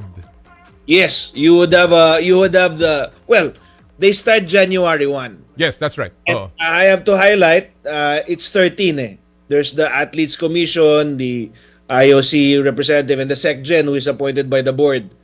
So you will have the 10 elected members in place already, subject to our certifications. Meron ba hong appeal process yan, Attorney Kalaw? In case yung losing candidate decides to question the procedure or whatever elements, can they appeal somewhere? Like any organization, they can go to the General Assembly. May nangyari na bang ganyan dati o wala pa naman? Wala pa. Okay. Awa ng Diyos. Awa ng Diyos. Well, wait lang. Let me qualify. It's my third time being chairing this process. The first 2 times hindi Wala. the result accepted. The first 2 times I chaired. Okay. So don't expect it to happen again this year. All right. Maganda. The safeguards we put in. Okay. Well, I guess the final thing that I wanted to ask is, we read that there are certain electoral cases that are pending before the commission, including Aguilar versus Loizaga, itong Bachman versus Tolentino, and some qualification protests against Ronel Miranda of Courage and Mirna Lau of Gymnastics. Ano ho ang status nito, Attorney Kalaw? There were originally 5 protests. 5. Okay. One has already been withdrawn. That's with relation to a candidate for second vice president, Mr. Bachman, that has already been withdrawn. Okay. So we're basically left with 4 protests. You can divide into 2 categories. Protests against the candidates who are running for president. That's 2. And then protests against candidates for executive board member based challenging their qualifications. Right. That's another 2. So all these 4 protests we will resolve definitely before November 29. The sooner the better. We're just gonna need to check all the summations that are due at noon today, and then after we deliberate, if we can get consensus, we will issue the ruling. This has happened both times. I was presiding. There have always been objections. We generally issue the ruling, quickly, at least a week before elections, a week or at least 3 days before elections. Kayo naman ho, in your past 2 times that you've served, Attorney Kalaw, wala naman kayo na-disqualify pa. So far, the first 2 times, no. We haven't. I can't speak for previous elections, but in the 2 times previous that I was chair of the Electoral Commission, we did not disqualify anyone. All right. Well, we're all hoping for a very, very smooth electoral process, and of course, a quick decision para naman magpatuloy ang ating sports programs. I do not envy your position, Attorney Kalaw, but I know that you are the right man for the right job, and so we wish you all the best. We wish you all the best. Salamat, Noli. Maraming and thank you. Happy to be in your program. Thank you so much. Thank you, Attorney. Thank you. Mga kaibigan, Attorney Teodoro Kalaw IV, ang chairman ng POC Electoral Commission na magiging in charge ng POC elections partner. Bigat ito. Magandang laban eh. Maganda yan. Because alam naman natin kung gaano kahalaga itong POC. Sana maging sportsman talaga silang lahat. At sabi naman ni Chito Loizaga, kung ano man ang maging desisyon, yun na talaga. Atleta naman daw nga siya, sabi niya doon sa interview natin, di ba? So, marunong rin siyang manalo, marunong rin siyang matalo. Sabi nga niya sa akin, pagkatapos ng eleksyon, November 29, that is a Friday, I believe, no? Kinabukasan, mag-golf na siya. Kaya iniimbita niya tayong dalawa. Alright mga kaibigan, before we proceed, isa muna pong pagtanaw ng pasasalamat sa lahat po ng mga tagapagtaguyod ng Power and Play. Unahin ko na po of course ang Cherry Loom, ang yerong may aluminum. Sa ganitong pabago-bagong panahon mga kapatid, minsan uulan, minsan lalamig, minsan iinit. Kailangan po natin ng matibay at protektadong bubong. Dapat ng bubong ay yerong may aluminum kapag may aluminum chuck na pang matagalan.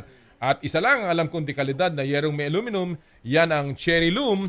Tibay protektado sa pangmatagalang yero. Cherry Loom, ang yerong may aluminum. Thank you!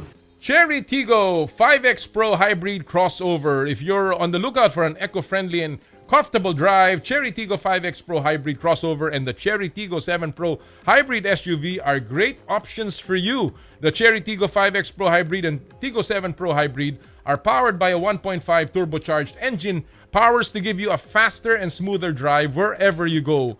Since it's also a hybrid vehicle, these vehicles are supported by a dedicated battery to boost engine performance and maximize fuel economy. The Cherry Tiggo 5X Pro Hybrid and Tiggo 7 Pro Hybrid are equipped by Apple CarPlay and Android Auto for seamless connectivity. And to give you a convenient and hassle-free experience in carrying your bags and luggage into the trunk, the Tiggo 7 Pro Hybrid has powered tailgate to assist you. The Cherry Tiggo 5 Pro Hybrid Crossover and the Tiggo 7 Pro Hybrid SUV are definitely the perfect ride for you and your family. For more information, you may visit your Cherry or your nearest Cherry showroom or check out Cherry Auto Philippines on Facebook at Cherry Auto Philippines. Maraming po salamat sa Cherry Tiggo. Joyride, ang inyong bagong kasundo. No more waiting na sa Joyride QR Code Instant Booking. Parahin lang ang Joyride MC Taxi Driver at i-generate ang QR code sa Joyride Super App. Ipascan ito sa driver para match agad. At of course, the Joyride Super Taxi Hatid Airport Service, wala nang hassle sa pagpunta sa airport para sa inyong flight. Pre-book a ride to the airport from 2 weeks to 24 hours prior to your departure. Fill out the pre-booking form or scan the QR code to fill out the pre-booking form. For inquiries, you may call Joyride Super Taxi Hatid Airport Hotline at 0920-948-6550 from 8 a.m. to 5 p.m. Monday to Saturday. Thank you! 717 Deli, serving quality classic premium sandwiches. Treat yourself to a feel-good meal today. Located at the 3rd floor, 53 Connecticut Street, Green Hills, San Juan. 717 Deli, keep you smiling with every bite. Thank you! Skin, your face and body anti-aging center with branches at Alabang Town Center and Green Hills, San Juan. For your skin assessment and treatment schedule, please call 0917-890-1640 or 0977-809-8886. Thank you! Smart, live more today. Thank you! Rudy Project Shades, get ready for a game-changing partnership. We proudly welcome Rudy Project, your go-to for premium sports eyewear and gear. Elevate your performance and style with Rudy Project. Thank you! Akari Lighting.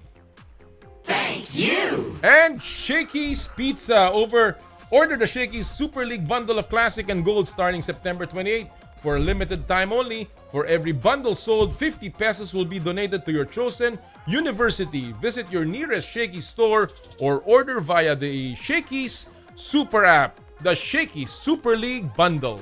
Thank you! Maraming salamat po sa lahat ng ating mga tagapagtaguyod.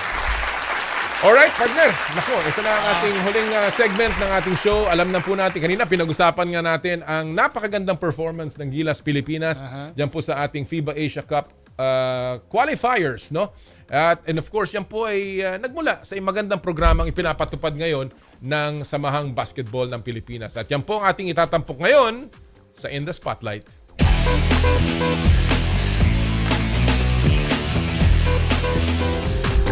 At kasama na po natin sa In the Spotlight, itatampok po natin ang Samahang Basketball ng Pilipinas sa pamumuno po ng ating Executive Director, walang iba kundi si Atty. Erika Dy. Good morning, Atty. Dy. ED Erika. ED? Mukhang hindi pa yata narinig. Baka alam niyo again ha, partner, ang SB. Hello, ito. ED? Good morning. Mukhang medyo may konting technical problems. Pakisabihan nga natin si Atty. Erika. Mahina daw. Mahina yata. Mahina ang volume. O mahina ang net.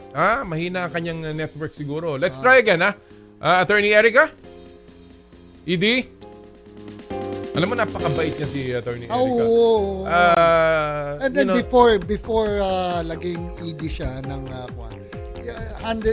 she was handling the legal matters of di ba? SBP. SBP. Yeah, she's a very good lawyer. Yeah. Of course, comes from a very good family. Yeah. Yung D family ng Isabela. Isabela. Ang kanyang brother, of course, is Congressman OG sa Ngayon ay chairman ng Sports Committee ng House of Representatives. And of course, si Atty. Erika Dy also once upon a time, nag-coach kahit pa paano. Talagang ng women's program. Kaya talagang very much involved in basketball. Let's see if we can get her again. ED Erika? Yes, good morning. Yun! Good morning. Thank you so much for joining us. ED, alam ko na siguro nasa cloud 9 ka pa after that victory.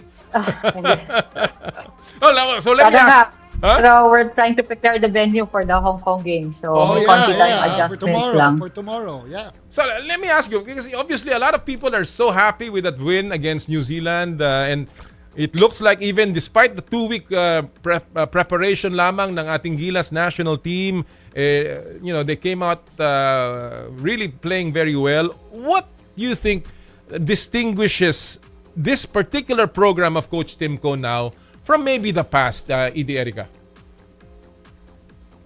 Well, I think one thing is it's a big factor that we're trying to keep the same core players now. From the first window to the and up to this window right here where we are right now. Malaking bagay sa mindset alone ng players na hindi sila nagta-try out every time na pumapasok sila sa camp. Alam na nila kaagad, di ba, na sila yung magre-represent sa atin, na sila yung magdodon ng at. Yeah. Medyo napuputol-putol ng konti. Maybe mahina nga yung internet. But, ED? Tingnan natin kung makukuha pa natin si ED again, kasi medyo umihina yata ang kanyang signal. But again, kasi alam mo, ever since the Gilas program was done, ang dami ng variations yan, partner. Yung Toroman era, napunta kay Chot Reyes era, Baldwin, kay Tab Baldwin, for a while, nandun pa nga si Yang Giao, diba? Nagkaroon pa ng chance. And then now, of course, si Tim Cohn. No? So many variations. 2 beses si Coach Chot na pumasok dyan. But now, it's a smaller pool, kagaya na sinabi natin kanina. At tingnan natin, ED? Yeah. Ayun. Hello. Yan. Yeah. Okay. As you said, no, this is a different program now. When you look at this program, ED, ano ang nakikita niyong goal ng SBP? Right now, we are trying to reach a certain ranking. Ano ba ang nakikita nating goal for 2025, ED ng SBP? Well, for 2025, ang nakalatag sa ating calendar, no, the main tournaments are number 1, yung ating FIBA Asia Cup, which we haven't really won in a very long time. No? Yung best finish natin in the previous decade or so was the Coach Chot-led team in 2013, where we hosted the games at the Mall of Asia Arena and we won the silver medal. No? Tapos after nun, medyo nawala tayo sa podium. To that podium, even if the format is slightly different now with Australia and New Zealand in the picture of the FIBA Asia Cup. Yan ang ating goal, no? Oo. Tapos at the same time, may SEA Games tayo sa December, so yun yung isang pinaghahandaan natin na masigurado sana yung gold medal doon. Wait, yung FIBA Asia Cup, ED, yun ay qualifier for the World Cup? Ganun ba? O may iba pa? Ano bang, gaano kahalaga ito in terms of a qualifier? But on its own, of course, very prestigious ang FIBA Asia Cup. But is it also a qualifier for something else? Out of the qualifiers, will qualify for the FIBA Asia Cup. And the same 16 will be playing in the windows of the World Cup qualifiers, which begins November of 2025. So I think with the win tomorrow against Hong Kong, Nandiyan naputol si... Naputol. I think with the win tomorrow, I think that's what you wanted to say, no? Yeah. Kung mananalo tayo bukas against Hong Kong, ED, are you there? Medyo napuputol. Well, yung tinitignan ko dito based on the FIBA Asia Cup 2025 qualifiers sa rankings, no, sa volume 2. Actually, ang Philippines umakyat tayo from 4 to 3. Wow. Tapos sa New Zealand from 8 to 5. So, ang pagitan lang natin ngayon, kumbaga, Australia, Japan, Philippines, Lebanon, New Zealand. Ba? Tayo pa lamang. Korea, Tayo pa lamang. Nakakatuwa. Nakakatuwa. ED? Attorney Erika? Yes, hello. Yan. Okay. I want to ask you, let's go to another matter here. Yung, kamusta yung, we know of course that Justin Brownlee is there a naturalized import and he is really playing so well. The same thing with Ange Kwame. Pero tuloy pa ba yung naturalization ni Benny Boatwright, ED? Yes, no. We're still preparing his documents and papers. As you know, hindi naman siya madali na proseso sa Kongreso. Especially now, there are a lot of other topics that our Congress, both the lower house and the upper house, are tackling now. Hopefully, in the next session, itong Congress na ito, maipasa na natin yung naturalization. Okay, that's good. And if ever, at least magkakaroon tayo ng several choices, no? Yeah, Top, yun ang three maganda choices. doon. Kasi alam naman natin, hindi na rin bumabata si Justin Brownlee. No? Is that right, Edie? Yun ang thinking ng SBP dito.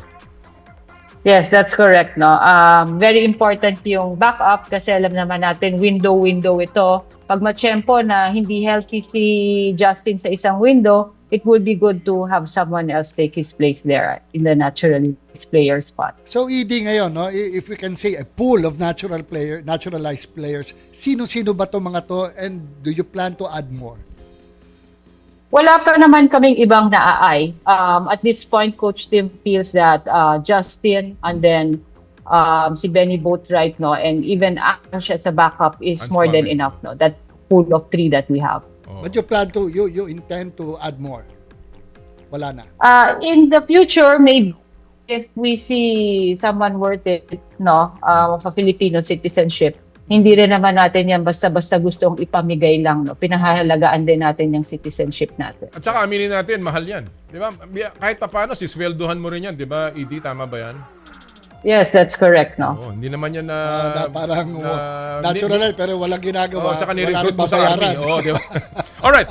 Meron na pabalita, ED, na si Quintin Miliora Brown ay interesado maglaro. Yung UP player na ngayon ay nasa Final Four. Interesado rin pumasok sa Gilas program and he says that he's qualified. Have you even explored this? Alam niyo ba ang background nitong si QMB? Well, to be honest, no, we've explored having him in the lineup. I mean, with his height and his skills, it's a no-brainer that he should be considered for the Gilas program. And Coach Tim recognizes this. But what we haven't explored are his documents or papers yet. No? So we will have to sit down with him. Maybe after the UAP season, after this window, patapusin muna natin sa kanya yung kanyang current season with UP. Ayaw natin makaistorbo dyan. And then the first step would be to review the documents if he would be eligible now for FIBA play. Maganda yan. At least another wide body, another tall player na pwedeng maging very, very flexible. And young, bata. Correct. Alright. ED, LA Tenorio is now the youth coach. Again, it's a welcome development. Pero, for all those who are asking... how was the process and bakit si LA ang kinuha niyo? And of course, what are the tournaments that you're looking forward to sa youth program natin? Okay. Well, first of all, si LA is very close to me. Back in college, during my Ateneo days, he was lower. So matagal ko nang kilala yan. And I really vouched for him, And but the main reason why he was chosen to take over our Batang Gilas program is really because he knows Coach Tim's system by heart. And we've always talked about how we want consistency in our men's program from the youth years all the way to the elite years, no? Dun sa ating main Gilas team. And not only does he know Coach Tim's system by heart, pero alam natin lahat na nagsimula rin siya kay Coach Norman Black, who's head of our grassroots program. So ngayon, siya yung parang magiging from the grassroots to the main Gilas team. Nandiyan si Coach LA para i-guide and i-develop further yung mga ma-identify na talents ni Coach Norman. And kumbaga mahatid sila dun sa ating main program. And with LA's experiences on and off the court, alam natin lahat yan, mga pinagdaanan ni LA. He's going to be such a good mentor because we recognize that not everybody from the Batang Gilas program will make it to our men's senior team. Some of them will probably just aim for a college scholarship. Yung iba maybe magpe-play ng professional or commercial, or some others maybe won't even, have a career in basketball. And Coach LA, I feel, is the perfect guy to mentor them, whatever their dreams may be. All right. Well, marami pa sana kaming gustong tanong, but we're running out of time. But anyway, Attorney Erika, we look forward to the game tomorrow. Good luck sa inyong paghahanda. And of course, good luck sa SBP in your many programs. Thank you. Talagang kami nakatutok sa inyo in supporting all of you. Maraming salamat, Attorney D. Maraming salamat din. Thank you very much. Thank you very much. Ang kaibigan ng Executive Director ng Samahang Basketball ng Pilipinas, Atty. Erika Dy. Again, napakaraming programa ng... sayang, ang dami sana natin. Sana sa susunod, medyo mahaba-haba. Medyo mas malakas na yung kanyang signal. Alright, bago tayo magtapos, mga kapatid, gusto ko lang pong i-announce lahat na nanalo sa Joyride, ating pong top-up promo. Nanalo po ng 1,000 pesos JRPay wallet credit si Rosalyn Lampuag, Edward Gio Navarro, Melissa Batumbakal, Justin Lawrence Lopez at si Jonalyn Morial. Samantala, wala pong munang nanalo sa ating Aqua Flask. Maybe next week ating mag-a-announce. Alright, partner, that'll do it for us. Next week, takatapusan na ng buwan. Kaya wag po kayo mawawala uli sa susunod na Sabado. Again, sa ngalan po sa lahat namin dito, lagi namin sinasabi, bawal ang masungit tuwing Sabado at sa lahat po ng ating gawain, ad maiorem Dei gloriam, all for the greater glory of God. Kami po ang 1PH, teleserbisyo para sa Pilipino. Susunod na po ang inay ko po. Happy Sporty Weekend sa inyo lahat.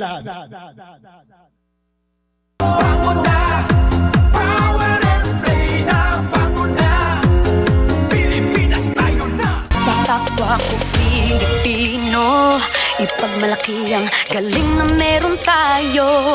Ilantad ang likas nating talento at magdala ng saya sa mundo. Sa harap ng pagsubok ay di susuko, para sa pangarap tayo'y porsigido. Magpakitang gilas na at magpapatalo, ipagdiwang natin ang Pilipino. Yan ang Pinoy. Mula noon at hanggang ngayon, talento natin ng bida. Mula sa simpleng bakuran hanggang entablado natin ipakita. May pagsubok man ng Pinoy, pinalalakas ng saya. San man tayo sa pulot, Sumbeshi, Baylakay, Amiga. Sama-samang pakita ang galing natin katropa. Sa kapwa ko Pilipino.